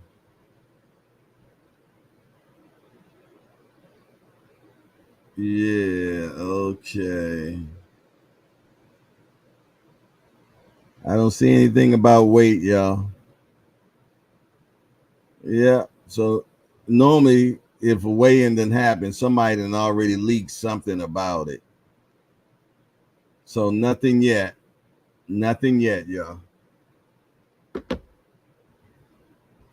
Yeah, that would be a good fight if that happens, Remo. Big Dre say, well, I ain't going to buy this one. I'm listening to KQKC like the old school radio. Amen. In the boom. Hey, I watched KQKC for the first time call a fight last week, man. I think it was last week. And I was thoroughly impressed. Thoroughly impressed. Now, let me tell you something. If you're from the pause community, I'm more than sure that's all you kept saying the whole time. Because KQ has, y'all think I got some wild sayings. I ain't got nothing on KQ at all. And y'all know I don't.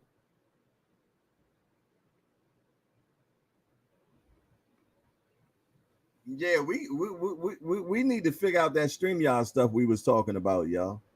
You know, like one buys the fight, and then we broadcast it on StreamYard on a closed circuit that's not live, so we don't get penalized for it. Yeah. We need to figure that out if we're gonna do that.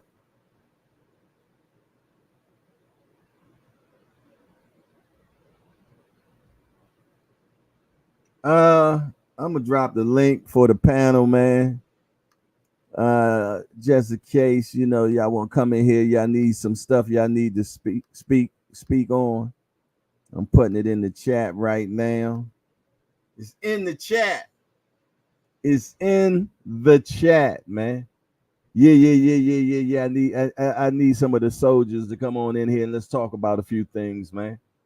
You dig? It ain't no fun unless the homies got some. You dig? So yeah, I definitely need my brethrens to come up in here. Say hardcore hit up. Skywalker, he knows how to do it. Okay. Appreciate that. Yeah, because we were talking about that, man. You did. One person could buy the fight. We all pitch in on buying the fight, and then have a phone. Yeah, watching it on a tripod, which is on StreamYard. Like how when we do the Saturday JBT meetings, that's a closed meeting. You dig? Yeah. And we can watch stuff in there. You dig? I mean, just a thought, man. And it could be a hangout. Yeah. I sound like Cash Sport just now, didn't I? That's my big homie. Yeah, the link is in the chat, man. Let me pin it. I'm gonna pin it as well.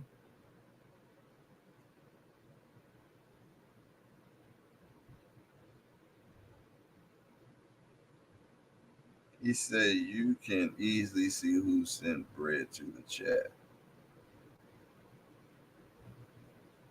Oh, okay. All right, Booger. Appreciate that. I tell you, that's what I say. It's good.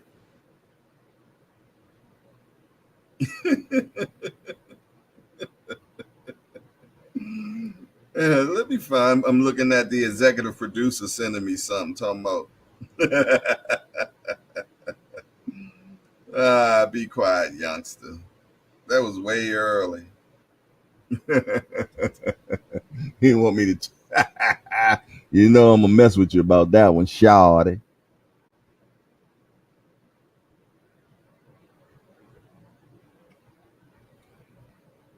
Tampa Tommy say when Bud wins belts at 54 and 60, he will be only the sixth fighter to be a 5-division champion. Hold on. Yes, indeedy, man. About to bring in the specialist, man. Hold on one second, if you will. Tampa Tommy, y'all. Good morning, Jay Hardcore. What's happening, man? What's up to you, man? You said you had your media voice just now. Good morning, Jay Hardcore. That's my media voice. Yeah, that's this is my good night of sleep voice. I slept Oh, good last okay. night. That don't Okay. happen Okay. often, champ. I know about that. What's going on? I don't know, man. I seen this topic with Charlo, man.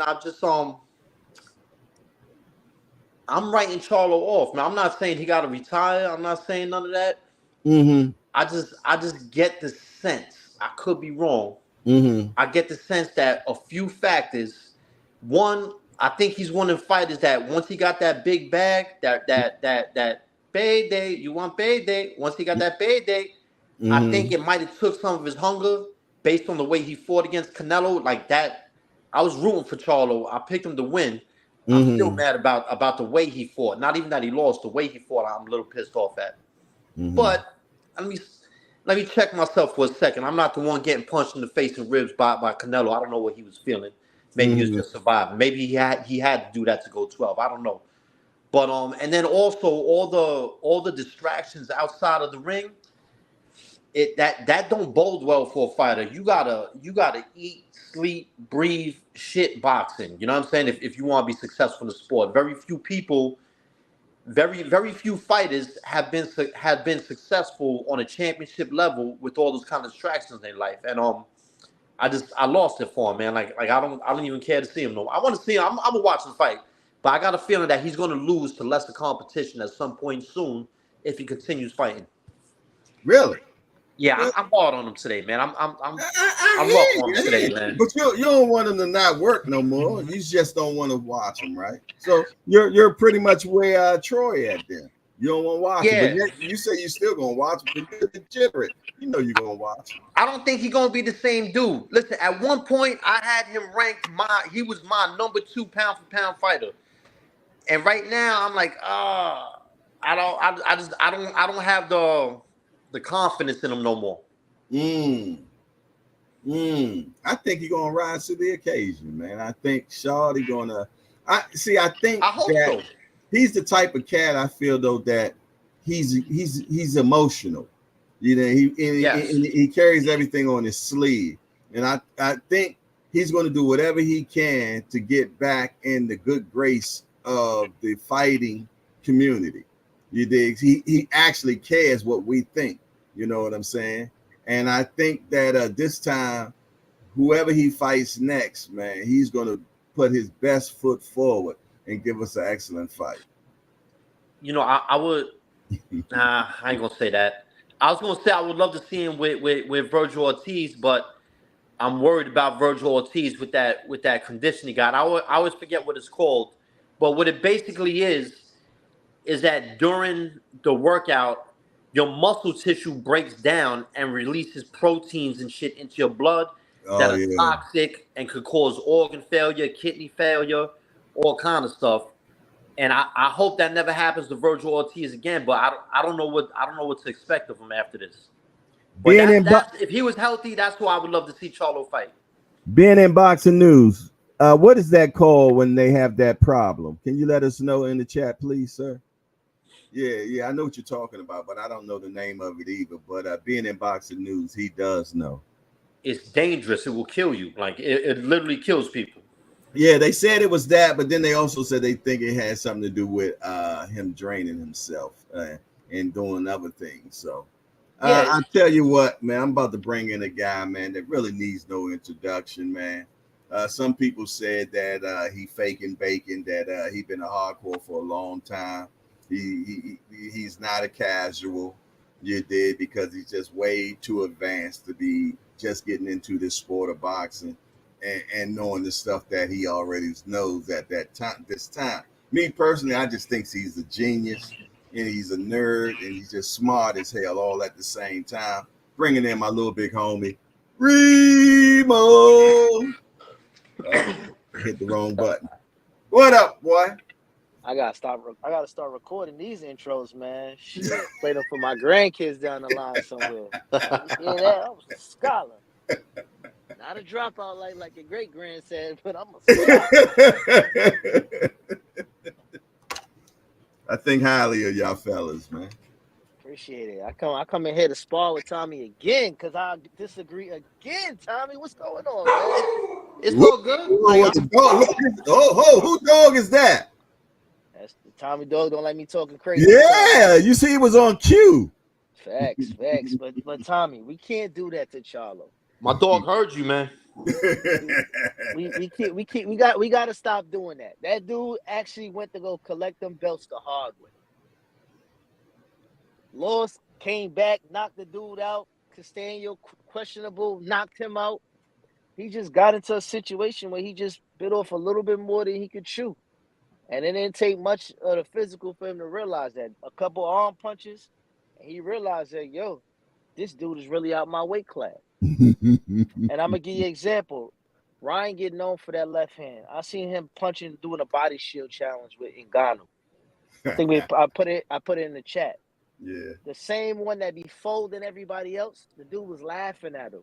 Yeah, but he had a bodysuit on though, man. No. But that's what Ryan's known for, the body shield challenge. He's known for that. Okay. So the same dudes that he be hitting with the same shield on, they be throwing up and all of that. This dude is laughing. He's but that's chuckling at him. Ngannou though, man. Well, my point is he just realized he was just at a different frequency with this guy. He should have had a shield on his chin when he fought AJ. Well, yeah, that too. But it's still some good storylines for Charlo at 54. I don't know why he's going back to 54 if he said 54 was a little issue with the weight, but he could still compete down there because Tim Tszyu been calling him out, belt or not. He said he still wants smoke with him. Bud, that could be a fight because if Bud don't have a dance partner, there's money to be made there. And the big money fight for him there now that they no longer share the same trainer is Errol. Especially if he grabs that great point. If he grabs that belt off this dude that off his coming off of whatever it's called, in recess, champion in recess. If he grabs that belt, Errol did always say, like, listen, man, I'm about belt collecting. They no longer share trainers, so Derrick James doesn't have to choose who he's going to train. And that he know all Earl's secrets too and weaknesses. Ooh. But vice versa, they both know each other's. Yeah, but I'm talking about Derrick also, man. Derrick. Yeah, I'm talking about Derrick. Yeah, that as well. Like, you know what I mean? It's an embedded story, between there. And then if it doesn't take that long to materialize, now the rematch makes sense between Crawford and Errol at 54. So you think Errol beats Charlo then? He been putting hands. Well, story's been told he was putting hands on him from before. So yeah, in camp. So Well, he's another one. Is he still going to be the same guy as before? You know what I'm saying? Because listen, Errol, EJ, likable dude, man. Seemed like a cool dude, and people kind of, I think the fans fall in love with his personality and his come forward first style, putting dudes out, and because of that, don't really take into account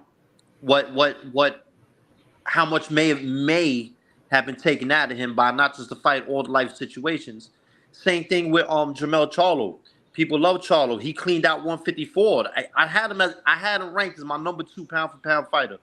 He cleaned out 54. He fought everybody. He's likable. He's lovable. He's an action fighter.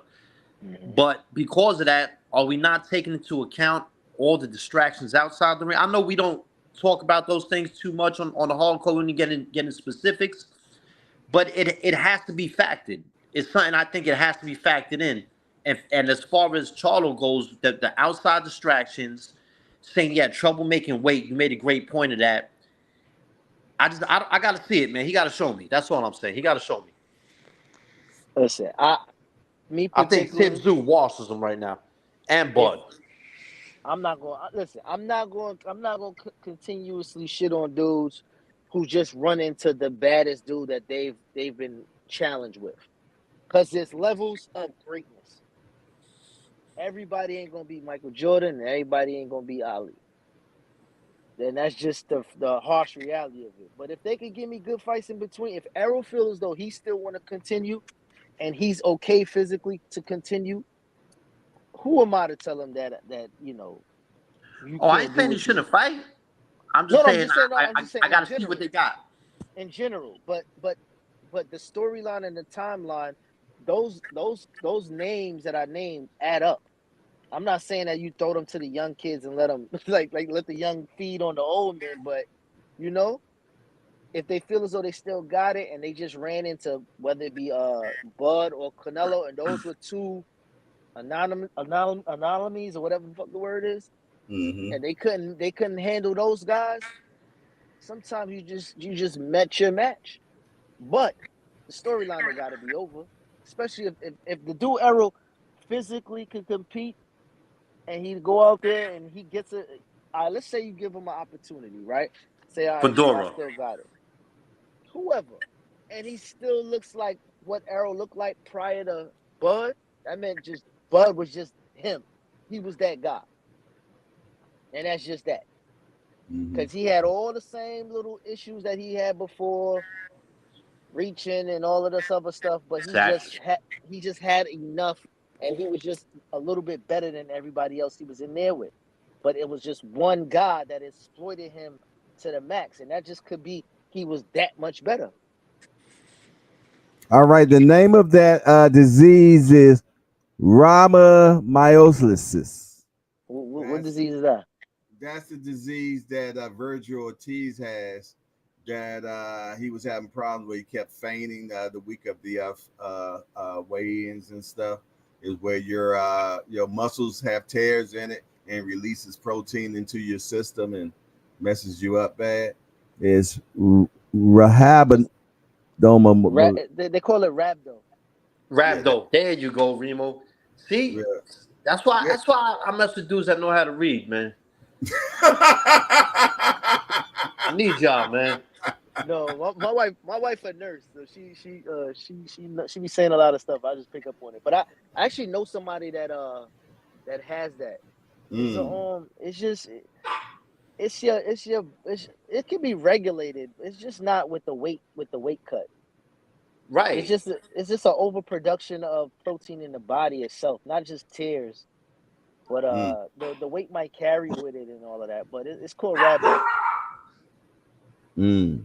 Being at a Okay. decent weight might carry that. You know what I mean? He's carrying more fat and stuff like that. Like going into camp and having to cut less weight might help him, where he don't have Mm. to release too much the fat that the protein Mm. could help eat it. Because that's what basically happens, right, Tommy? Your body eats away at the fat as you cut it. But Well, if you have part of no, I think the Puff. Come on, my man, chill out. I think the main thing it is because sir, I've known of people getting it from working out too much, and what happens is the muscle breaks down too much. You know what I'm saying? Now it could be different for different people. This is the thing. I might work out for an hour and I might work at a certain level and come into this condition. You might be able to work that level and you don't. You could work much harder without rhabdo coming in. You know what I'm saying? So it's dangerous, man. It's dangerous. it affects it. I'm looking it up now. It affects your kidneys as well. Yes, it'll Mm. give you kidney failure. Muscle Mm. breakdown damages your kidneys. Mm. Mm. Chronic medical symptoms includes. Well, listen, man. I just think they didn't do him no damn justice, even putting him in the ring the last fight, and did not really seeing what he was about. That because the ref kind of jumped in there. Well, so Yeah, the opponent had difficulties getting the medical cleared or something like that, right? I don't recall. I don't recall. I didn't I see the think fight that actually. I think that's why the ref jumped in. I think the guy that he was fighting had issues with getting clearance as far as medical wise. He failed a few physicals or something like that. Mm. So he kind of jumped in and saved them. But Virgil didn't really get a chance to, get his motor started. Golden Boy special. So Jamel against the guy that's the WBA champ. Do y'all feel though he wins this fight? Yeah, he got I, 11. Dude got 11 fights. He come yeah. forward. He wings shots. He throws. He's a good fighter, obviously, but Yeah, it's levels, man. Charlo washes him. Yeah, I think so too. Would you want the winner to fight Budrick? Absolutely. I want Bud to get a belt at 154 and a belt at 160 so he could be the sixth fighter to have belts in 5 divisions. That's what I want to see. Should Bud wait for that fight or get a fight in between? He should. Who got the other belt? Get a fight in between, man. He old, man. Don't play no games with it. Tim Tszyu got 1 belt. No, he don't. He sure don't. Oh, damn. Fundora Jolly Green Giant got the belt. He got 2. Yeah. They fought for vacant that night. So if this guy with 11 fights got the other one, where's the 4th belt? Well, hold on. Let me do an introduction, man. About to bring in a guy, man, that we all know him, man. He's known very well in these YouTube streets, man. He's a little cranky sometimes, man, but the brother knows his damn boxing, man. And he still think he a fighter his damn self. You know what I mean? No other than the Raging Cajun, man. William Old School Art, if you please. Hold on, let me get him in here. What's up, Old School? What's happening, guys? Good morning, William. Good, man. What you got going on, man? Let me tell you something. If Charlo comes out there in the press conference and starts howling at old boy, I know we got the Charlo in there. Mm. If he comes out there and starts kissing ass like he did Canelo, I'm turning it off and I'm not watching. Am I right, Jay?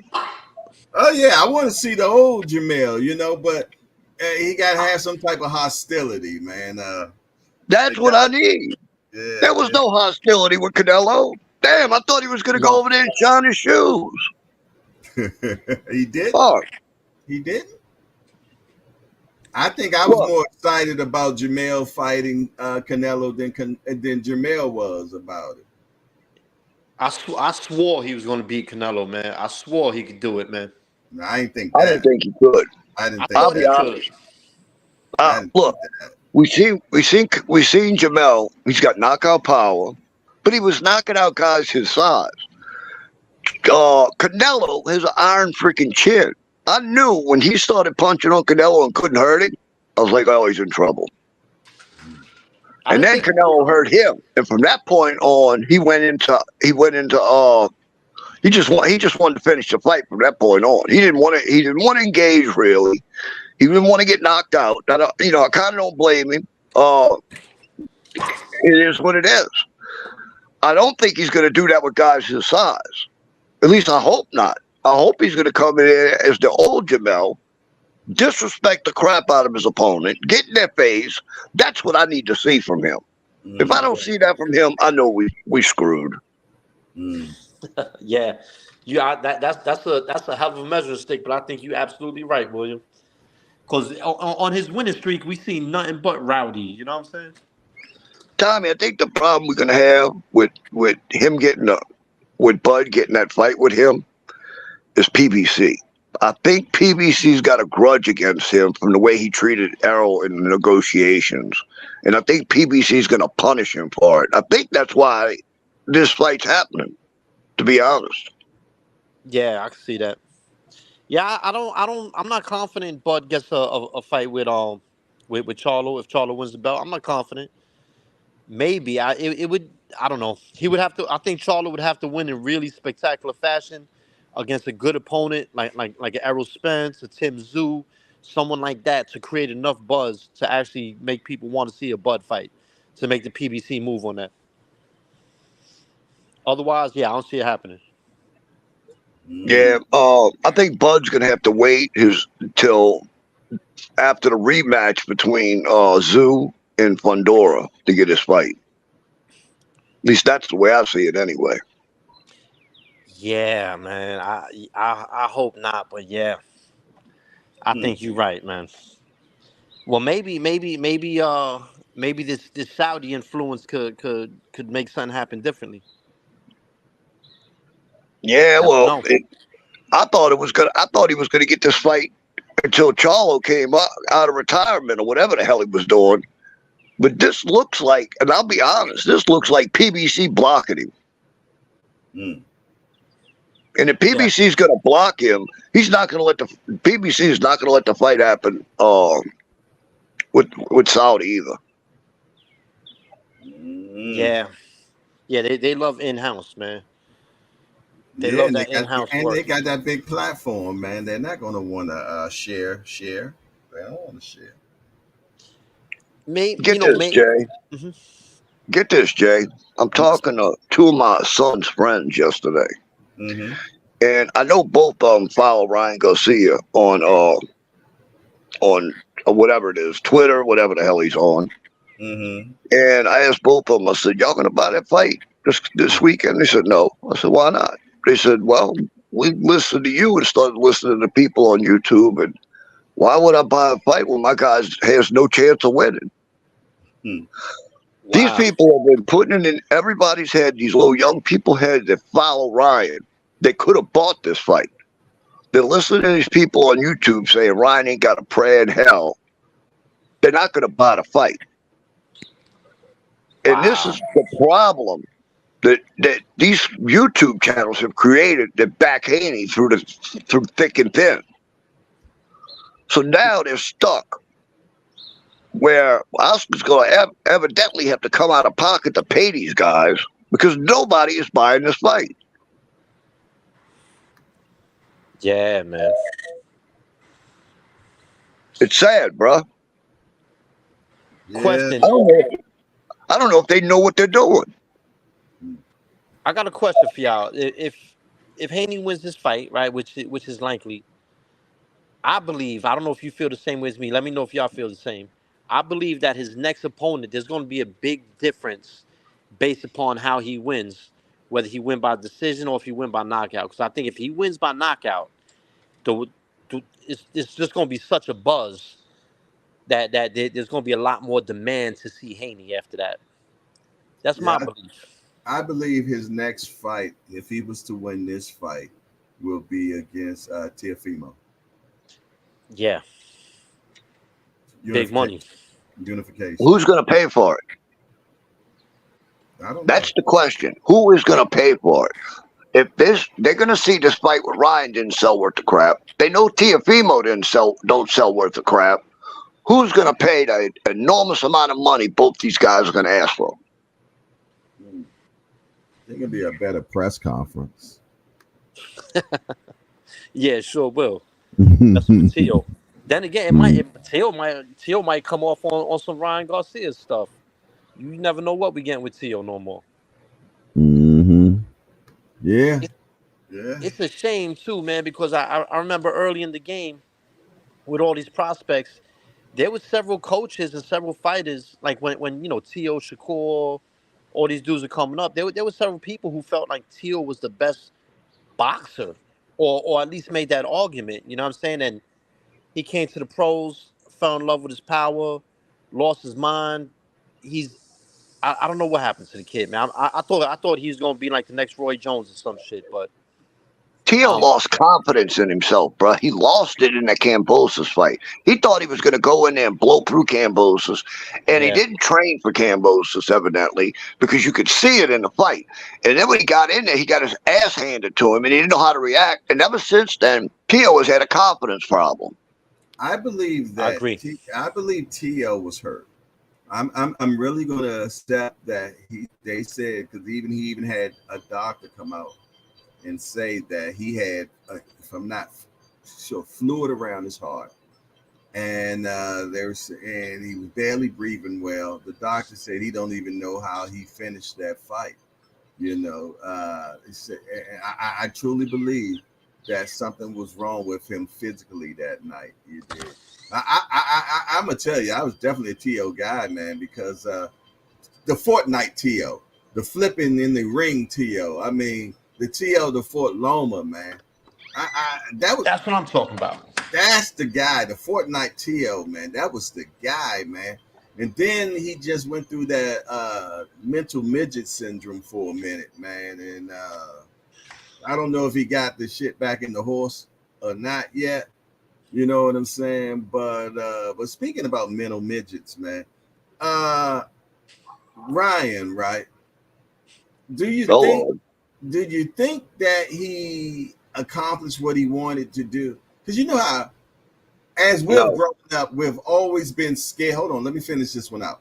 We've always been scared about crazy. You know what I'm saying? Oh, I don't mess with him. He crazy. But it seemed like he finally got it across to Devin yesterday, because Devin even said it when he was sitting on the stage. He said, "That dude crazy, man." You know what I mean? You know, he said it. He said it on the press conference, man. He said that dude crazy. And, you know, for some reason we're afraid of crazy, man, because you never know what crazy does. And I heard people been talking, man, in the chats that Ryan might kick him or he might this, that. Maybe he done got to Devin and Devin really believes the crazy now. And he's not sure what this dude might do to him in the ring. Jay, I think it started out. Ryan was trying to get Oscar to cancel a fight over there. I really believe that. I really believe it started out Ryan doing this crap, trying to get Oscar to cancel a fight or take him off the card. Then, when Oscar didn't do that, then Ryan was like, "Oh shit. Well, maybe I can follow this up by getting Devin to think I'm crazy and freak him out a little bit." That's what it sounded like to me. Maybe I'm wrong, but that's the way it looks to me. I thought that's what I just said. I think that was his whole thing, man. He wanted to make sure he thinks he's crazy. And I think yesterday he finally got it across to him.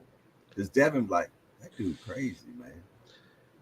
I think Ryan has been more so trying to get under Haney's skin, trying to make him distracted, maybe making him worry, is this dude even going to make it to the fight?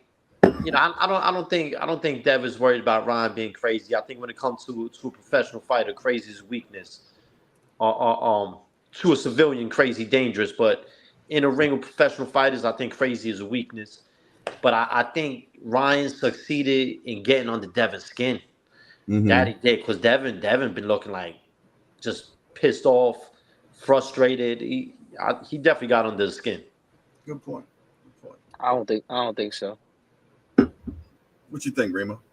I think Ryan is an asshole. That's what he is. Yes. Well, we know that. We all agree on that.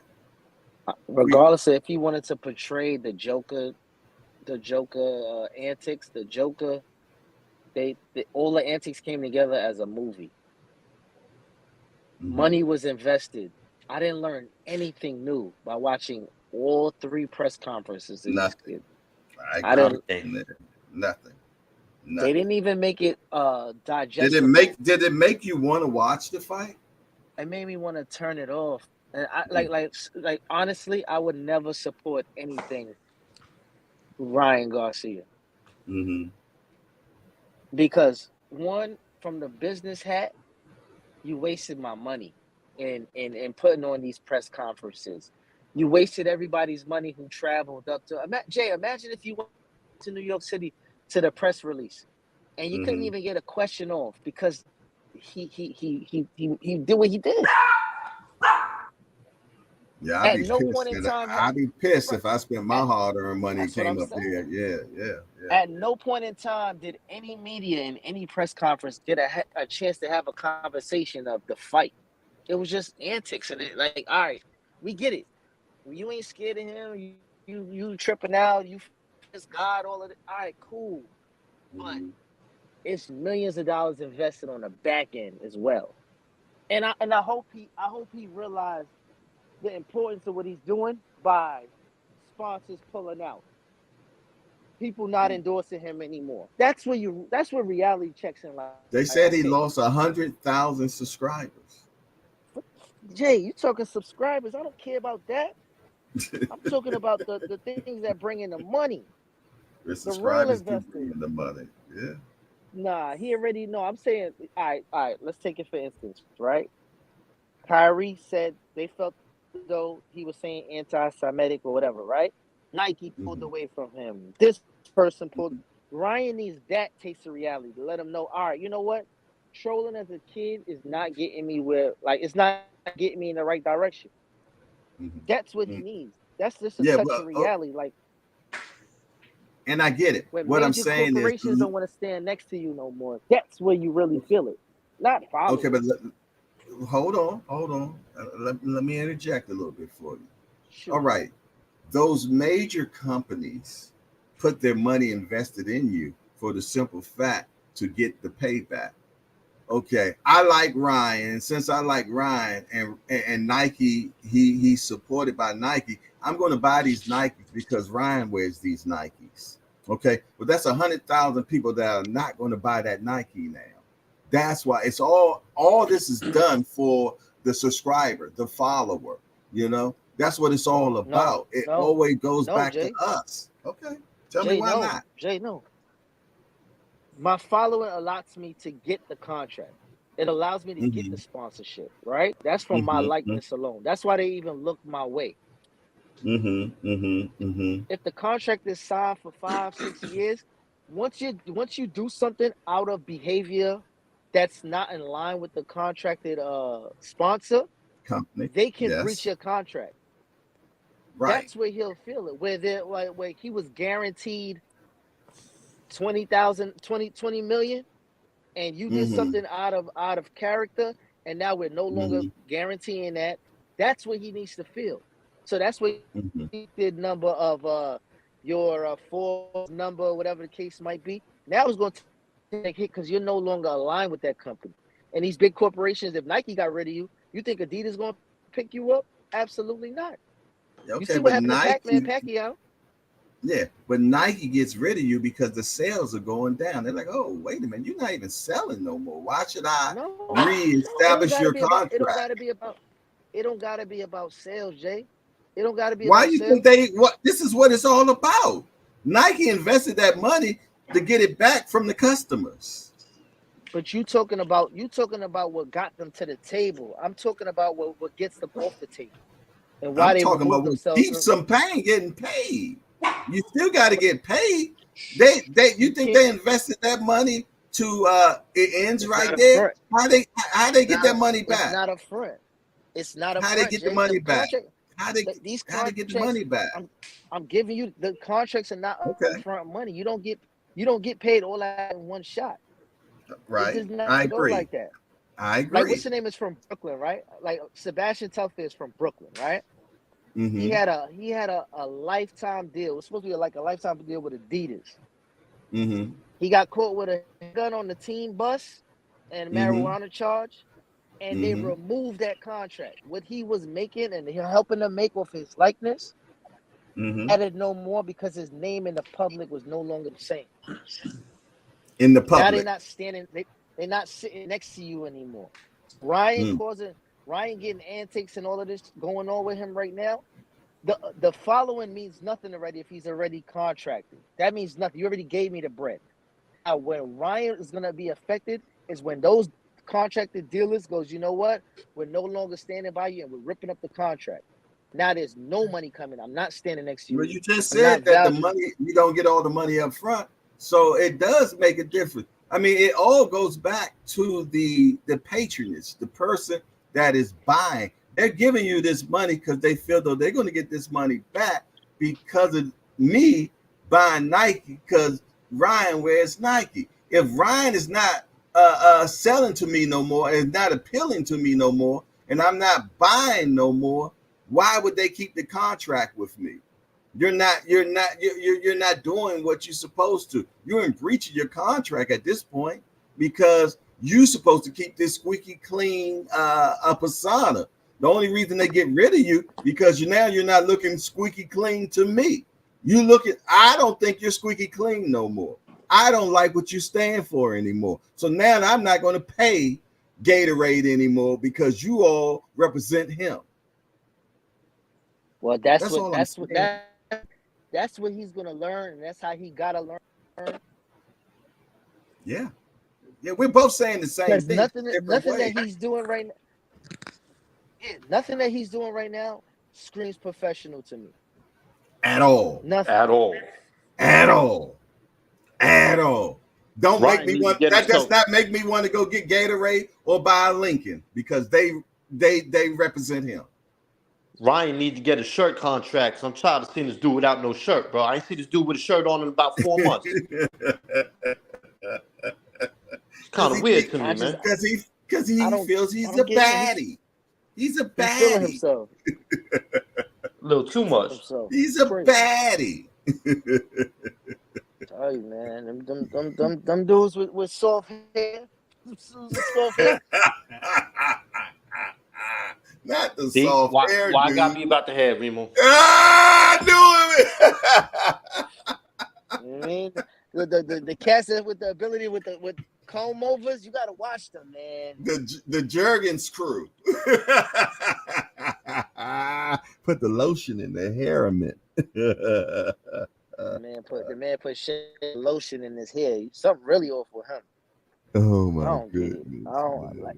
It's so. Put the lotion in the basket and rub it on the skin. Oh Lord, that was creepy. That was creepy. I forgot. I don't know where that came from, but that's not the thought. No!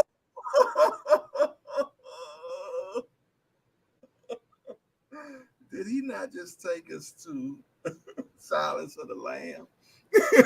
Oh my goodness! Sorry, I had to do it. Runs the lotion and runs it over. He loves the lotion. The press conference was so bad that the whole antic that Bill tried to build up as Don King, it fell flat. It didn't even get a chance to grow legs. Right. I forgot. I didn't even realize that's what he was doing because all the other stuff just really, I didn't realize it until after the show was over and I started looking at the pictures. I'm like, oh, he was going for the Don King thing. Now I understand why he had the two flags and all. Yeah. And he had the tuxedo on because that's what all he had to do is have the Tony Alamo jacket on. You dig? He should take Ryan's Devin's jacket and wear it today. You know, he got the Alamo jacket on and everything, man. So. It's just embarrassing. It's embarrassing, man. If I had a young kid that, like Devin was saying, you know what? I want Devin to knock him out now, and I ain't even a Devin dude. If you were in here last night, man, I went off on him because he talked about somebody's mama, man. You dig? That was very distasteful. And as I said in the chat last night, I don't understand how Devin was able to sit through that without getting up and going punching that dude in the mouth. It wouldn't have been no fight tomorrow for me. It wouldn't have been no fight because I don't have that type of reserve where I could have made it through that show with you talking about my mama like that. It's nowhere in the head. Professional. Devin's a pro. He's a pro. He's definitely a pro. I'm not. And that's where he is, and I'm where I'm at. Do you remember when Oscar De La Hoya fought Ricardo Mayorga? Yeah. And Ricardo Mayorga told Oscar De La Hoya in Spanish. He said to Oscar De La Hoya's wife in Spanish, "You better do him real good tonight because I'm gonna kill him tomorrow." And he said all kind of foul shit. Oscar De La Hoya stood mad calm and said, "You disrespected me, my family, and my race, and for that I'm gonna knock you out." Mad calm, and he beat all living shit out of Mayorga. Yeah, but it's better to beat him for a long time instead of just a straight knockout. Punish him. I will punish him. He punished him for 6 rounds. You got to punish him. You can't even a quick knockout that's too easy. Sometimes you don't even, from what I understand, I ain't never been knocked out before. But they say when you get knocked out, you don't even feel the punch. De La Hoya, we ain't got to worry about Devin hitting him with one shot and knocking him out. But I could see, not really, but I ain't saying that to shoot at him, but I could see Devin punishing the hell out of him and stopping him. I could see it. You know, punches accumulate, man. Why not? I never want to see Ryan fight anybody ever again after this fight. I'm only going to tune in. You there? Yeah, I don't like. All right, let me see, calm down. So you're not wearing Ryan tennis shoes by Nike though. For me, I would never wear anything Ryan, anything or Devin to the effect of it. But I just don't like clown shit. You feel me? I don't like it. I'm just that's just not me. If you built up yourself being a clown, I really can't. Like I could never see me sitting in a room with you. Right. So I'm like, I can't attach that, and you can't be in my top anything. Like Nah, fall back. I'm good. Wow. Would you been sit through that, Remo? Me? And your mama on the front row looking at you. I've been in there like Will Smith, man. Nah, you know me personally. Me, I probably could. You could, I could. I guess I'm such a mama's boy. I guess that's why. I'm about I'm a that mama. bread. I know you are. Yeah. See me, I crash out. You know, so I be fuck that bread. You know what I'm saying? That's exactly how I feel. You done disrespected my mama. I don't know if I can make it to the ring. Or at least I'll find some place that ain't got no cameras and give you a good one. You know what I'm saying? I'm one of them type of cats, man. I'll follow you. I follow you in the bathroom. I don't know what he said, and I don't want y'all to say it, but it's different means to get back, you know what I'm saying? Beat your son up and then walk past Ryan mama, slap him on the butt, and then look at Henry and say, what Henry gonna do? I just beat your son up. That means you definitely can't do nothing to me. Damn. Blow a kiss at his mother after I snuff her son or grab his toupee or grab her husband toupee. It's means to get back without blowing the bag, man. I guess. Yeah. Great point, Remo. Very good point. I'm just letting you know. I know thyself. I'm talking about me. I know me. You know what I'm saying? I bag gone, bag blown. He might go to the car and grab a hammer like, yo, son, you went too far. yeah. I'm sitting somewhere in Sing Sing. You know what I'm saying? Dumb decision. I'm with you, Jay. I'd have been dumping him on his goddamn head. Damn. That's rough. Me and old school got the same decision, man. I'd have held that, man, because I think if I was in that situation and I'd have popped off, my mother would have smacked me in the head like, how you gonna blow all that money, man? Yeah, my mom probably would have told me the same thing too.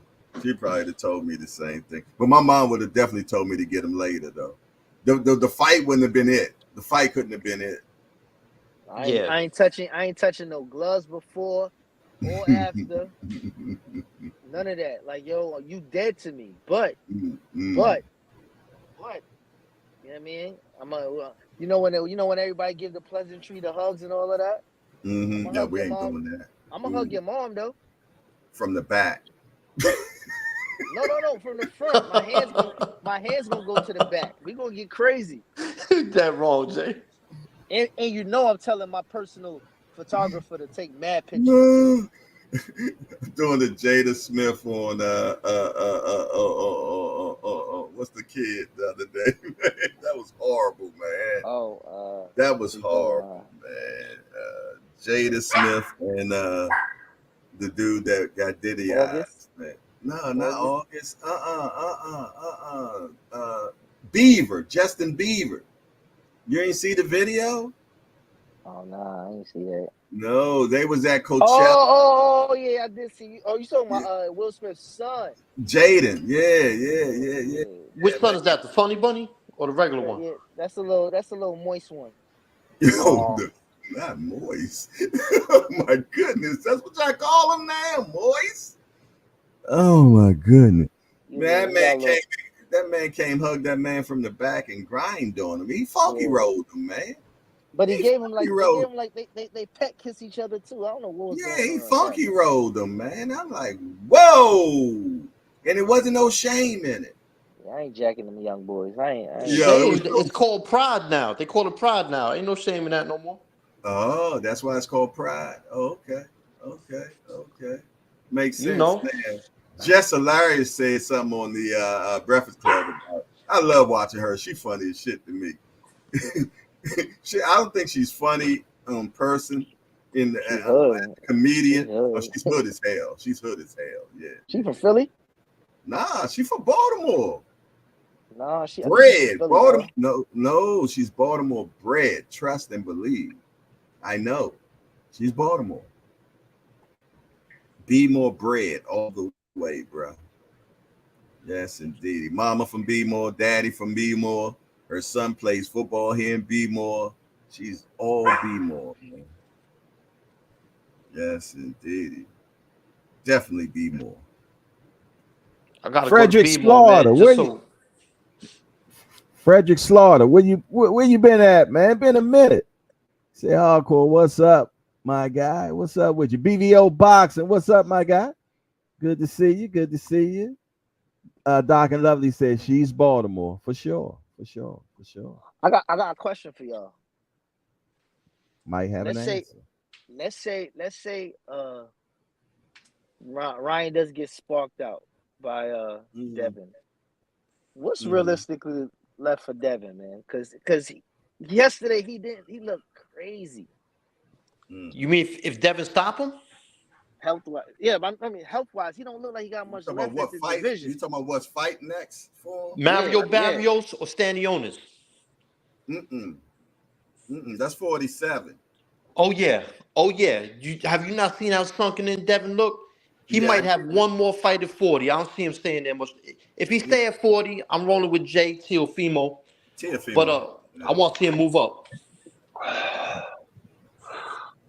Everybody keeps talking about what happens with Ryan if he gets sparked out or loses to Devin. What happens to Devin if he loses to Ryan? Rematch. If he loses to Ryan, man, it breaks the internet. And Ryan fights Teo. It breaks the internet. And it's a lot of cats that's going to be up on the hill, man, about to crash it out. But hold on, fellas. I got to bring in somebody, man. I'm about to bring in another cat, man, straight out of New York City. The brother eats, sleeps, and breathes boxing, man. You know, when it comes to just the analytical things of boxing, man, the things that we normally don't see, he breaks it down in half speed, man. We could call him half speed shorty if we would. But in this town, we call him breakdown shorty. I want to bring in my guy, Ant McQueen. What's up, Ant? What's going on, gents? What's going on, Will? How you doing, fella? I'm fantastic, man. Fantastic. I agree. I gotta agree with my guys, man. Remo and Coach Tommy. I was looking at Devin, man, just looking at his face. He looking real. I don't know. I just hope he's not emaciated come Saturday night. I'm curious to see what he looks like after rehydration. He normally looks good, but I don't know if it's because he's growing or he got to maintain himself a little bit more in between fights, because we know he's disciplined when he's in camp. And I'm not saying that he's undisciplined outside of camp as far as partaking in any extracurriculars, but, you know, there's a certain mark that you got to sustain. Like when you want to be in shape, staying within a certain range of your fighting weight. And before they started training camps and all that stuff, I noticed there was a video. My guy didn't really have too much definition in his body when he was doing his exercise. He was doing like deadlift or something like that. He ain't have no definition, none of that. Couldn't see no abs, nothing. Who's that, Ryan? Nah, Devin. Like he was looking like he was enjoying himself in between December 9th and, you know, a couple of weeks before training camp. So I don't know if it's that. I don't know if he's got to be, you know, on his Bernard Hopkins, stay in shape year round type of thing, or if he just has to move up because he's just too damn big and he's a growing kid or whatever it is. Who knows? Remember after the fight, man, like 2 weeks later, he was still in Saudi and he was at some type of spot buying some clothes, and he took a picture. And it looked like he had gained like 60 pounds, man. The boy looked like he was like ready to fight light heavy, man. Y'all remember that picture that came out? It was he was at a place and he took a picture, man, and the kid looked big as hell. I'm like, damn, you could not tell me he just even that first face-off that they had when they had that little run-in, wherever that was, Devin and Ryan. And then Ryan, you know, put his hand around his throat or whatever happened, that little face-off that they had. My guy's head looked big as hell. Dev, like he looked like he was enjoying himself, man. So, and there's nothing wrong with that. Do your thing. His face and his skull even looked big. Like the way that he looked yesterday. Jesus.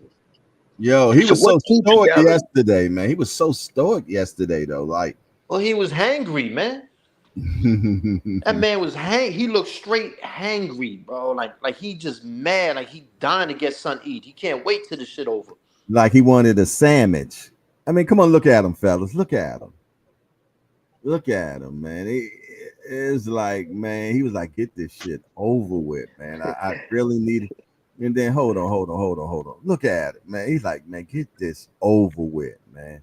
He didn't want his neck showing. He didn't want his hands shown. He didn't want to show his sunken eyes. You know what I'm saying? He made sure he got a real good fresh cut so he didn't look too bad. You know, so I don't know, fellas. Why didn't You know what my handle mom that, call man? that? My mom calls that from her island. She said that's a dog head on a puppy's neck.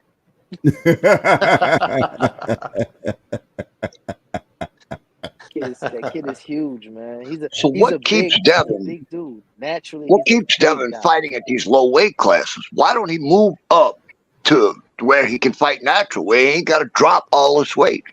No, because your natural weight is the lowest weight you could get down to. That's your natural fighting weight, the lowest weight you could get down to. And if he could get down to it, absolutely he can. Not. Absolutely not. That's what it is. No, I forgot the guy was like the amount of weight that he puts on. That means that he absolutely has like the minimum amount of liquids, body fluids in his body to even get down to that weight. For him to pick up a certain percentage of weight after a weigh-in, he's depleting himself to almost nothing. That's not natural. That's not close. That's not saying I got 0% body fat. That means they I got all 0%. doing it. No, they're not all doing it. I want same day weigh-ins. Yeah, they all what happens if they get same day weigh-ins like they did in the old days? He's in trouble. You know why they stopped them same day weigh-ins though, right? Yeah, guys were having problems. Yeah, because they weren't able to. They didn't have enough time to properly rehydrate, and you're more susceptible to a brain injury. Yeah, that's why you need to fight more your weight class. Thank you. Thank you. Yeah, but it's not going to happen. Like nobody does that. Everybody drains themselves as low as they could go. You got dudes who between weigh-in and the fight might be able to put on 10 pounds, and you got dudes who can put on 20 pounds. Dudes who got different builds, different physiques. It's 30. It's kind of an unfair advantage, but it is what they playing within the rules. Look at that, bro. Even with some of the rules, though, you're not supposed to go past 15%, though. That's where it gets a little bit dicey. Like you're not supposed to be able to go past 15%, but of course, this is boxing where favors a little bit of paper. Exactly. Look at Tank, bro. Tank fights as close to his natural weight as possible. I remember when he was undisciplined. He came in around 160 one time, but now look at Tank. Tank's around 140 to 150 most. But that's a natural. That's his natural kind of build. That's what I'm trying to like. That's crazy. It's crazy. Because Tank also been staying closer to his fighting weight in the last couple of years now or whatever. Yeah, he's become disciplined. Yeah, maybe Dev ain't that disciplined, and he's doing a real Roberto Duran type of move. You know what I'm saying? Get fat, party, and then suck it all out in 2 months. I don't think it's him getting fat. I just think he's naturally just a big guy, and he just like him getting down to these weights is an advantage to him because the guys that are up there where he could naturally be fighting are the Bootses and the Crawfords and those size guys. Like even Devin on fight night. Jaleel down to 140, 147 looks crazy. He look big as shit next to Spence. Devin on fight night was what, 165, right? Yeah. Why ain't he fighting at 154? Let's be honest. That would be a lot easier for him to make. He wouldn't look as drained as he is. I mean, come on. I wouldn't go 154. But he can go lower. If you can go lower, you go lower. If I can make 135, I'm not going to fight at 147, 140. I'm not. Why am I going to face bigger punches, dudes who can take my shots better?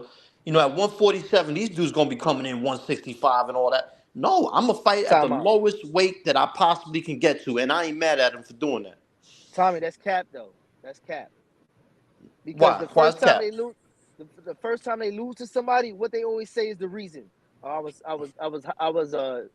I couldn't hydrate or my body. I couldn't do the weight cut no more.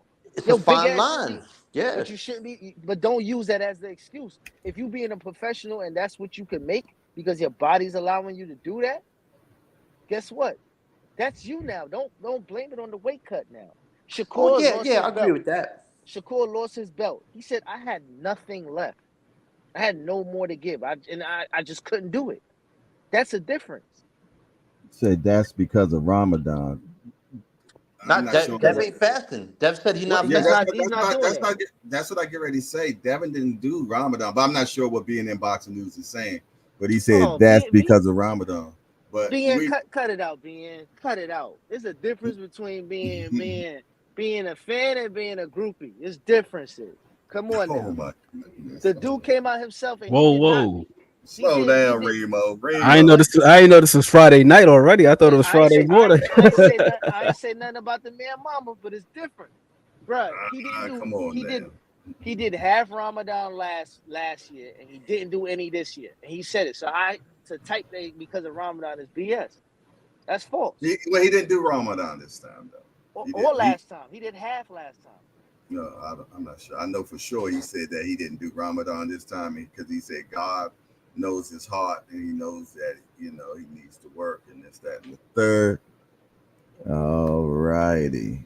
I can give you one reason why you get down. If you get down past 147, go to 140, 135.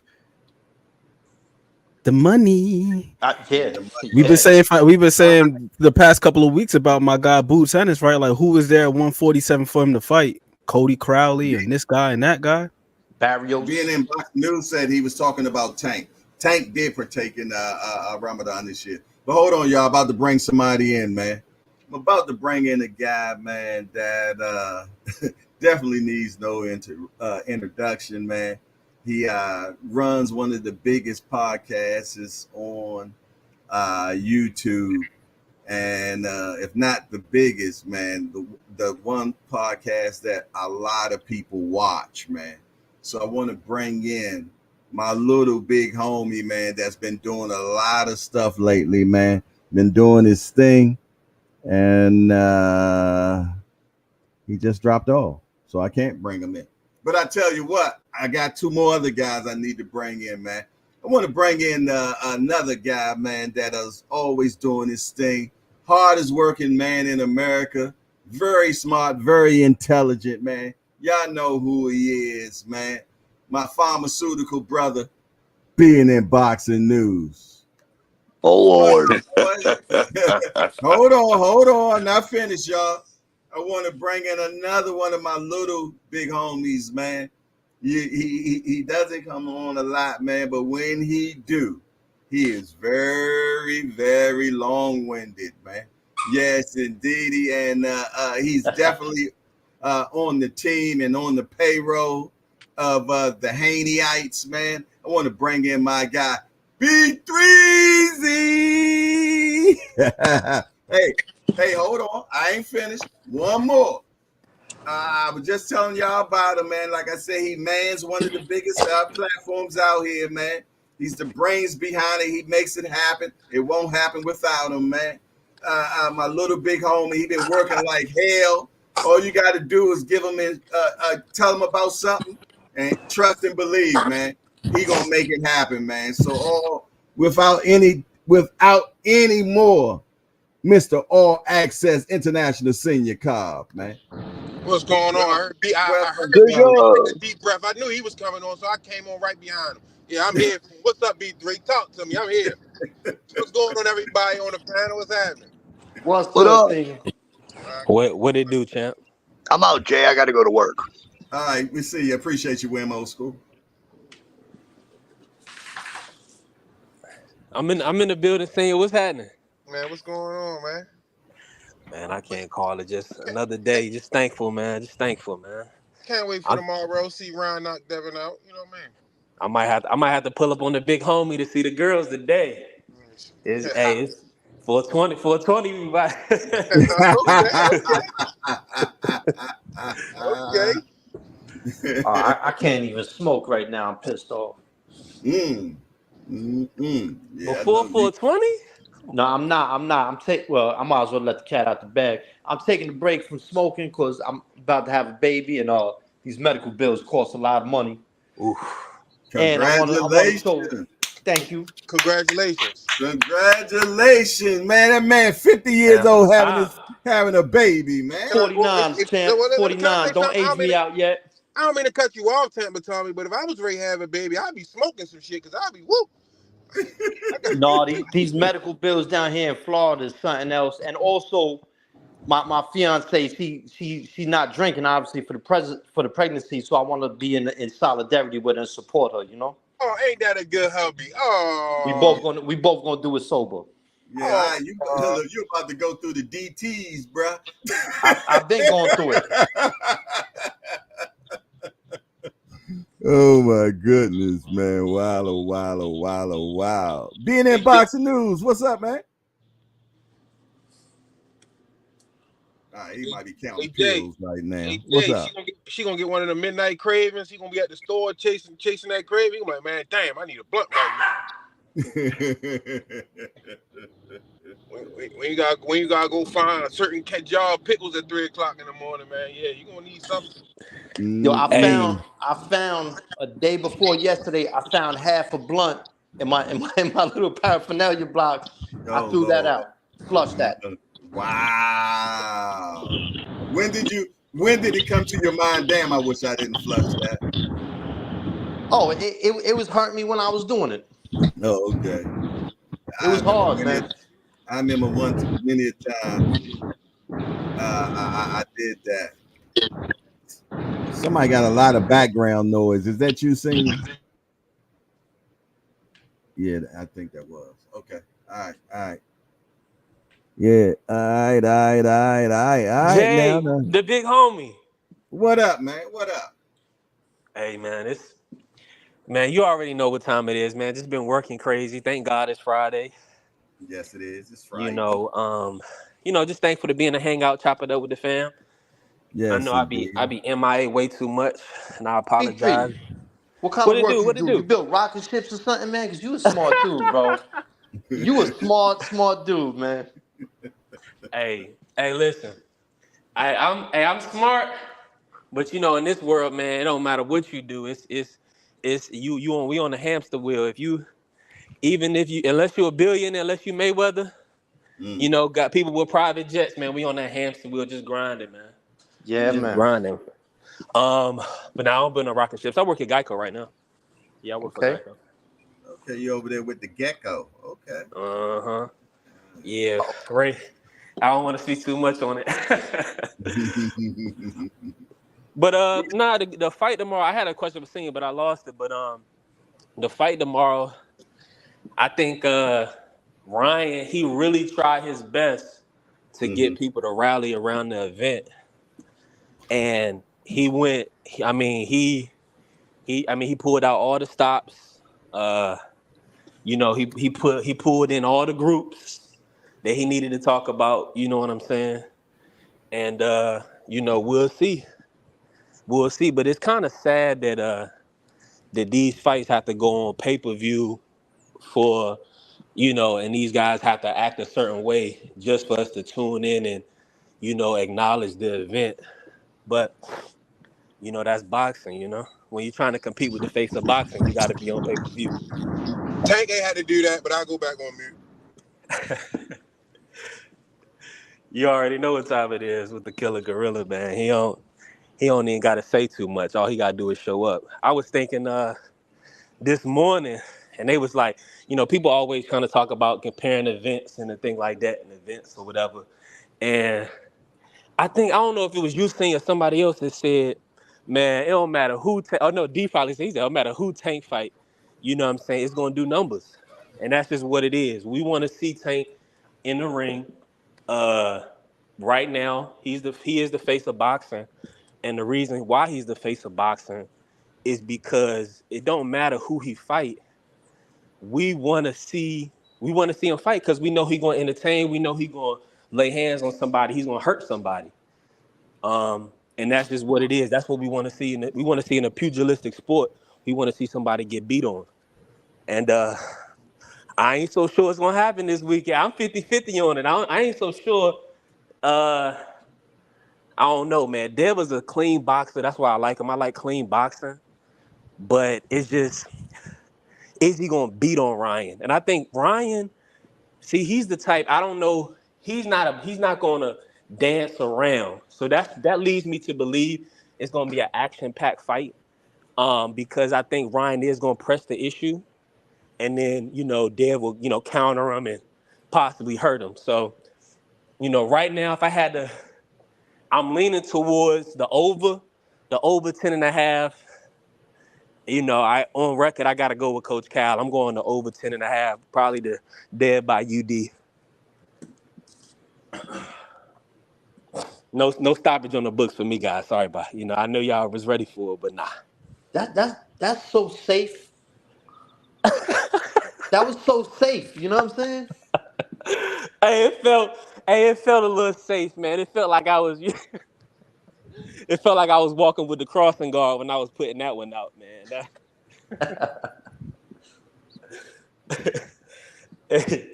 Yeah, it definitely felt safe, no question. I think he can. I think if Ryan if he didn't come 100%, if there is any lack of training over the last 8 weeks, then he could get stopped. But we just haven't seen that. We just haven't seen Dev step on the gas, so it's hard to pick him for a stoppage.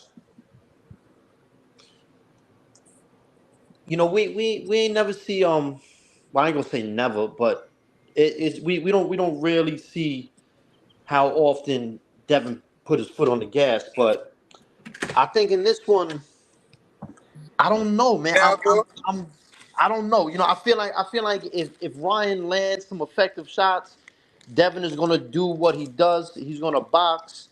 He's gonna stay outside and do his thing. But if Devin can be effective, if he could get Ryan's timing down, if he could avoid the big shots, I think he's gonna go for it, and I think he's gonna stop him. If he can, I think he will. As opposed to when he fought Regis, he could have stopped Regis 2 or 3 times and he didn't. This time, I think if he has that opportunity, he will take it. I ain't saying it's gonna happen, but if he got the opportunity, I think he's going for it. Do you think it would behoove him to do that? And the reason why I asked that, the great Jack Dempsey said, the longer you're in the fight, the longer you're exposed to danger. So if he has an opportunity, let's say if he hits Ryan with a clean shot and he hurts him and he buzzes him, do you think that it would be beneficial to him to just take advantage of it? Just, hey, now we got to just press him as opposed to allowing him to stay in the fight, especially if on the middle rounds, and just try to get him up out of there. What do you think? I think it'll be to his advantage, man. I think it's gonna be to his advantage because for me, if I'm him, I gotta try Ryan. As crazy as Ryan is acting, he can't be 100. To me, in my eyes, he can't be at the top of his game, and he's gonna be right for the picking. And secondly, if he does get that big stoppage, I think it's gonna open up the door for him to get a big fight against Drawn Ennis.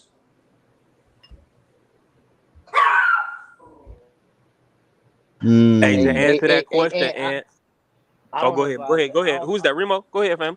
What's good, B3? What up, bro? BN, I apologize too, man. I was a little hot and heavy. I apologize, man. But I think with Devin going at him and Ryan, and he does buzz him. I don't know. Ryan's so crazy that he might just throw something and it just change the whole fight. So I think whooping him to the point where he makes Ryan make a conscious decision that I've had enough. Like, this hurts now. Like, all right, I'm done. Versus him actually going for it, and then just by the hands of God, this man pulls something out and the fight is over. It's like, oh my God, what? Everybody gonna be saying, why'd he do that? You know what I'm saying? Mm-hmm. Safe. Because he's not really a finisher like that anyway. So that'd be kind of him doing something out of character, in my view. Hey, B&B, go ahead and throw down. But I just want to say this real quick. I wouldn't do it, and I will keep boxing him. I will keep making him look silly, and I will make it the corner stop it or him quit or something of that nature because it's no reason for him to put himself in harm's way in a boxing match with a power puncher like Ryan. Now if it's ninth, 10th round and he feels comfortable and Ryan is gassed or Ryan is at his last leg, then yes. Mhm. But early on, absolutely not. No way. Oh no, I didn't say be reckless, but to assert yourself. Because remember, the great Emmanuel Stewart once said, "Hey, this guy is still dangerous. You're gonna fuck around and get hit with some crazy shit." Pardon my language, but sometimes that could be disadvantageous trying to play it a little bit too safe, and then you allow the guy to linger. So I think like that that's one, why it's man. important. Like depending on where it is in the fight, what juncture to fight. Yeah, you don't play with your food, man. You This Exactly. is yeah. It's not just a matter of not getting paid for overtime, but again, as the great Jack Dempsey said, the longer you're in a fight, the longer you're exposed to danger. I want Great I point. want everybody to hear me. I want everybody to hear me at 10:54 Uh-oh. a.m. There a PSA Dev, announcement? yes, Devin Haney will stop Ryan Garcia. I'm telling y'all right now, Devin Haney will stop Ryan Garcia. Ryan Garcia, Devin Haney's not gonna play with his food. He's gonna stop Ryan Garcia. So all Hello? Let me ask you this, BM. Out of the last 5 years of opponents we've seen with Devin, where do you rank Ryan in the sense What's of, up with let's all say, y'all ring keep hit? blanking out? What you say, Jay? You say I'm going in and out? Yeah, everybody going in and out. I don't know if it's me or y'all. I don't know, but keep on. Comments on. Keep on. No, I just wanted to hear from your perspective because you feeling like Dev gonna stop him. Is it just the circumstances around the fight, or do you see? I mean, do you feel like Devin is just at that point where he's ready to start, stepping on shit? DNN Boxing News dropped off. I guess he'll be back in. But me personally, I don't think Devin stops Ryan. I think this fight goes the distance. He had a chance and opportunity to stop the last guy he just fought, and he chose not to. What reason why? Because I feel though he was just being careful. Now, will he be extra careful with Ryan? I would think so, because I think it's more involved and more on this one. You know what I'm saying? The last thing you want to do is get KO'd by Ryan. You get or even get the stanky leg. You get that stanky leg like you got from Lenar's fight against Devin, against Ryan. Lord have mercy, man. You talking about meme city? Everybody and their grandmama going to make a meme. Even your grandmama might make a meme about it, man. And Devin, not only that, Jay, he goes to the back of the line. oh yeah, He definitely the goes back to. of the line. I mean, Who goes way to the to the back back of of the the line? line. Devin? Devin goes to the back of the line. If he gets hurt by Ryan or stumbled or it's a bad performance, listen, man, I'm gonna be honest with you. The people, in our culture right now, in U.S. culture, we seeing that essentially we are the ones that's paying for big time boxing. A lot of these other countries, they don't really have to pay what we got to pay. No, So if Devin way Haney cheap. is, yeah. So if for you to establish yourself and garner 2 pay-per-view dates, which the big boys don't really want you to have, let's keep it a stat. You can't be out here getting stanky legged and all that other stuff. Nah, it happened Especially, once, but if it happened again, especially, he gonna be in trouble. especially when you done said that this guy's not on your level at all. You said you're an A fighter and he's a C fighter. So by saying that, let me tell you something, man. It's no mistakes allowed. Constant elevation, chord expansion. I write my rhymes when I chill in my mansion. It's at that point. It's no mistakes allowed, man. Yeah, I don't know where that came from, man, but Ant know what just happened, man. Ant know what just happened, man. You know what I mean? AB3. Yeah. Yo, What up? do me one solid. Tell Bill and them, like, yo, stay off of Boots bumper, man. Cause I don't really know that's an issue they really, really want. Yeah, the Boost fight. Yeah, it sound good to talk about in public, but that could get ugly, man. That's a tough fight. But guess what? How would you feel? Because some people they gonna give him credit just for signing up. But let me ask you this: how would you feel if he did sign up? You know, and he was able to go the distance, Listen, and the fight goes the distance. if Devin even signs a contract with Boots, Devin's gonna win in the public eye of most boxing pundits as the dude, whether he wins or loses, right? As the guy that is willing to make the biggest fight. That's Canelo syndrome right there. I wouldn't even say that. I just would say I'm gonna tell you the reason why I say that though. When he first started doing it, you know, people was like, "Oh, he's daring to be great. He's fighting Kovalov. He's this, that, and the third." You know, and Canelo knew that. So even if he lost, it wasn't no big deal. It's like when he lost against Bivol, it wasn't no big deal. You see what I'm saying? So I could agree with that. That's what I'm saying. Okay, I could agree with that. Hey, Remo. It would give Devin the ability to live another day publicly in the eyes of because it's like he fought a guy that's a killer or projected to be a killer in a weight division above, and he took his hand and he tried it. Right, and he got a bag for it.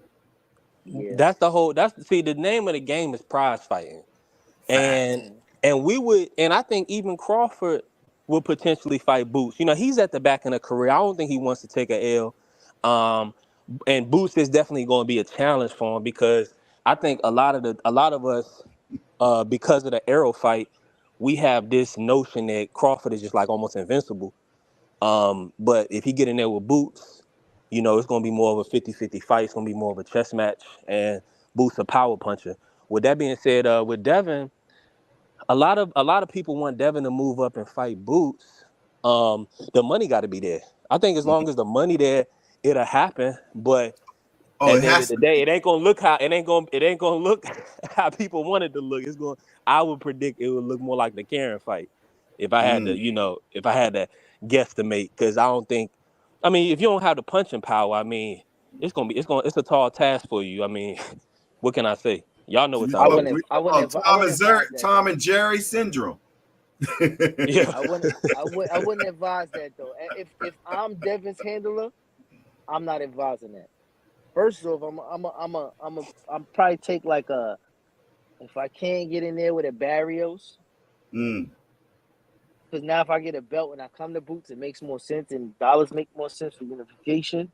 But if I look to like test the waters, if I'm Devin's handler now, I'm gonna put him in there with like a Speedy, somebody who's not a devastating puncher who needs another opportunity. I would be coming in as the A side, and I might not get put to sleep because the dude is not a devastating puncher. He's a boxer, right? Speedy ain't got a fight since, has he? Nah, he hasn't either. He's been in TCL. He's in that league. He's in that combat league thing. Oh, he's in the combat league stuff? Yeah. Wow. Hey, Remo. What's up? This how I know you slight casual. I wouldn't put Devin there with Rashidi. I ain't gonna lie to you. You wouldn't? No, sir. Why not? Why not? High speed chess match. Oh my God. Do you know how fast and strong? Man, listen, man. This dude Rashidi Ellis is fast as, I mean, I don't think people understand. He spars with Canelo on the regular. You know what I'm saying? He was the main sparring partner for Canelo, and his brother. His brother fight at 160, 168. He fight at 147. Rashidi's a dog. Roman Villa, man, listen, man. These guys is not playing in boxing. These guys are really out here hurting people. For Rashidi to be able to withstand that pressure that Villa put on him, he got dropped 3 times, I think, in the back half of the fight. In the 10th, 11th, 12th, around there. But see, that's the type of, these guys, when we don't know guys like established, they're not established in the public eye. We discredit or we kind of just overlook what they did. But That boy nah, can box. I wouldn't mess No, around with no, Rashidi. I wasn't Hey, tell me discrediting. about it, B3. I'm an Edward Vasquez fan. I wasn't I'm with you with him. discrediting him, B3. I know. I was saying more the effect of I don't want to throw Devin in there at 47 first go around with a pure slugger. Yeah, but you won't So put him if- in there with Speedy either for his first fight. Either. No. Hey, I take Barrios first. he ain't Barrios gonna may get, be he ain't gonna okay, get yeah. Barrios. He not gonna Yeah, get Barrios would be okay. That'll be a safe. But let me say this to you, bro. Barrios, yeah, definitely Barrios. It's a reason why 140 is the move. It's still some top guys. You know, you got Matias, you got T.O., you got Pitbull, you know, and I don't know if he can make a lot of those fights. I don't know that he gonna be able to make those fights, but the grass ain't green at 147, fam. And I wouldn't mess around with it. It ain't a matter. It ain't for him though. It don't seem like it's a matter of green or not. I think he might not have a choice sooner or later. Hey, y'all, let me bring a person in real quick, man. I want to bring this guy in, man. Definitely my big homie, and everybody else's big homie, Rip Van Winkle's big homie. You dig? I mean, this brother right here, man, he don't just know boxing. He done lived through all of boxing, man. You know how we go to YouTube and watch classics? Well, this brother is a classic, man. The brother is 100% THC. He's a walking joint. But more than that, he is a historian of boxing, a staple of the community, man. My big homie and yours, Bruce, Gas, Boxing, Jazz, and more. What's up, big homie? Damn, I'm humbled after that introduction, brother. I'm humbled, man. but what I did want to do is bring a little bit of historical perspective into the same day weigh-ins. Now, now this goes back to when Michael Spinks had a rematch with a fighter named Eddie Mustafa Muhammad. Yes. And it was a same day weigh-in, and this fight was scheduled for HBO prime time. Eddie Mustafa did not make the weight, and Michael Spinks would not give in. He wouldn't make it a non-title. He wouldn't go for a stipulated weight, and it put a real damper on. HBO got really mad. They couldn't do their scheduling. It fucked up their whole programming, and from pretty much from that moment on, weigh-ins were done the day before. So in case this happened again, the networks would be prepared to fulfill their obligations. But yeah, man, I can remember that. And there should be same day weigh-ins. Absolutely, man. That's why boxing weights are so important. I mean, if you ever watch the Arturo Gatti and Joey Gamache fight, and you want to talk about a weight bully, I mean, it was a slaughter. It put Joey Gamache in the hospital. It just shows the importance of weighing. And I think same day weigh-in should be brought back. Yes. It'll separate the men from the boys, man, for sure. And it'll make people fight their actual respective weight classes. You know, it wouldn't be no weight bully. Wouldn't be no weight bullies no more, except the young guys. Because them young guys, man, when they 19, 20, 21 years old, they got that rebound, that snapback so easily, man. Whereas they can take themselves up and down and weight so quickly, like a Jaleel Hackett that comes in at 142, but then the next day he's like 167 or something crazy like that, man. So they can do it when they're young, man. But when you started getting a little bit older in age, yes, the snapback, the homeostasis ain't the same anymore, man. You dig? So yeah, Hey, Jay, can I ask you this? Yes, sir. And Jay and Bruce and anybody answer this.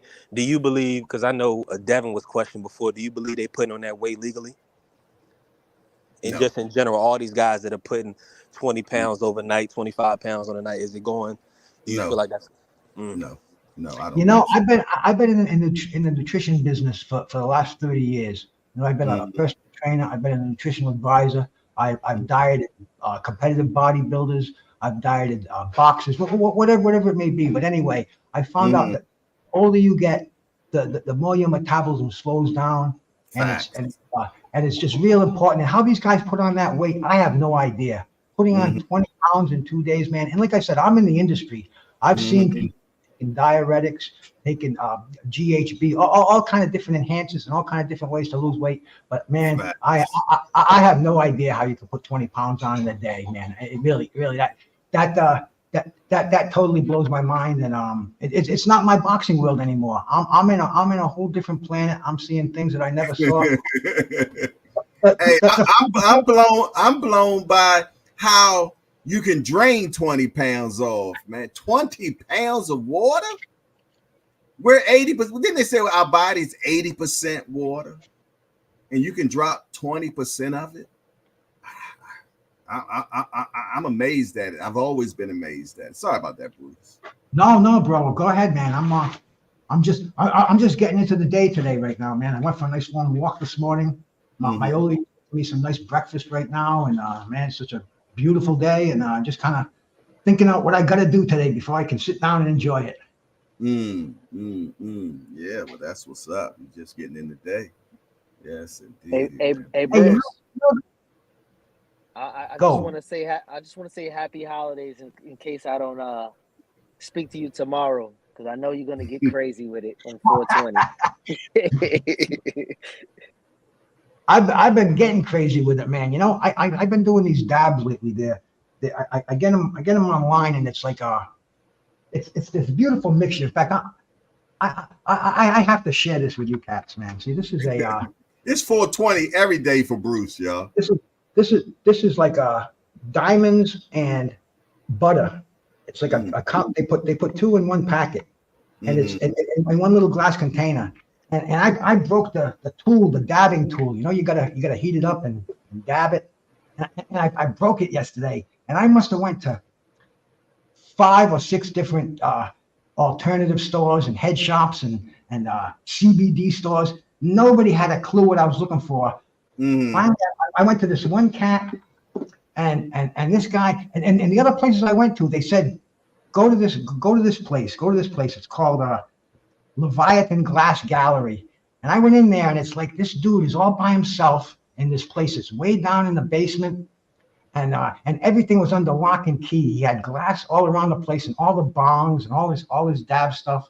But anyway, he finally found what I wanted, and I told him, you know, where I got it, and we sat there, and he went online and he found the site that I've been going on. He started ordering shit from there. I mean, it was like a fucking it was crazy shit, man.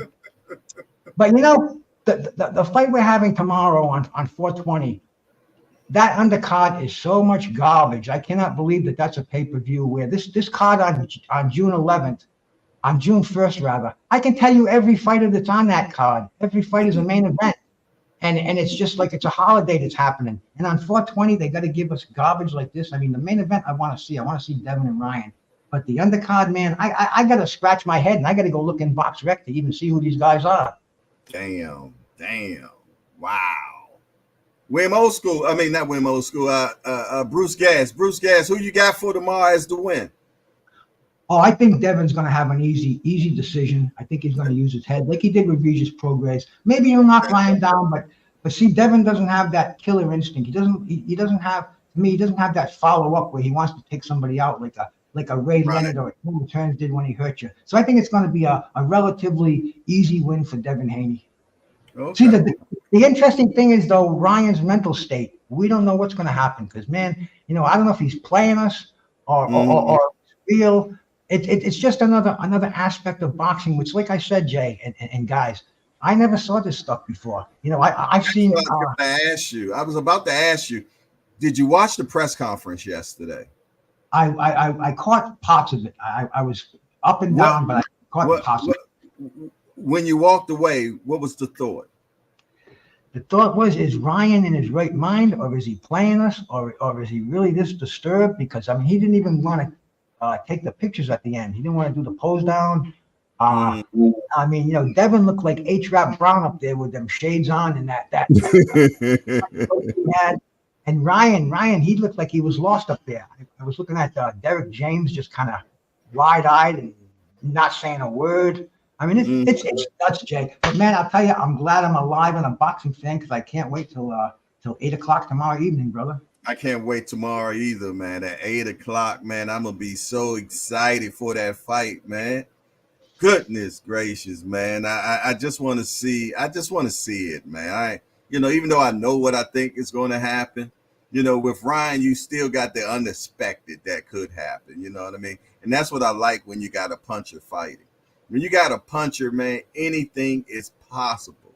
You dig? Only thing the other guy got to do is make a mistake, and that puncher capitalizes on that mistake, and we got history, fellas. So that makes it so interesting. That makes it so interesting. But I tell y'all what, though, man, I got so many damn things I got to do before I get out of town. So what I need everybody to do right now is give me your burning desire, and so that way we can close the show down, man, so I can start taking care of all the necessary things I need to do before I leave this good city that I'm in. Appreciate you, Jay. I started out real quick. Okay. Yeah, they took them a long time to release the undercard for us, but I think they did a decent job actually. I'm looking forward to the Sergey Derenchenko Von Alexander fight.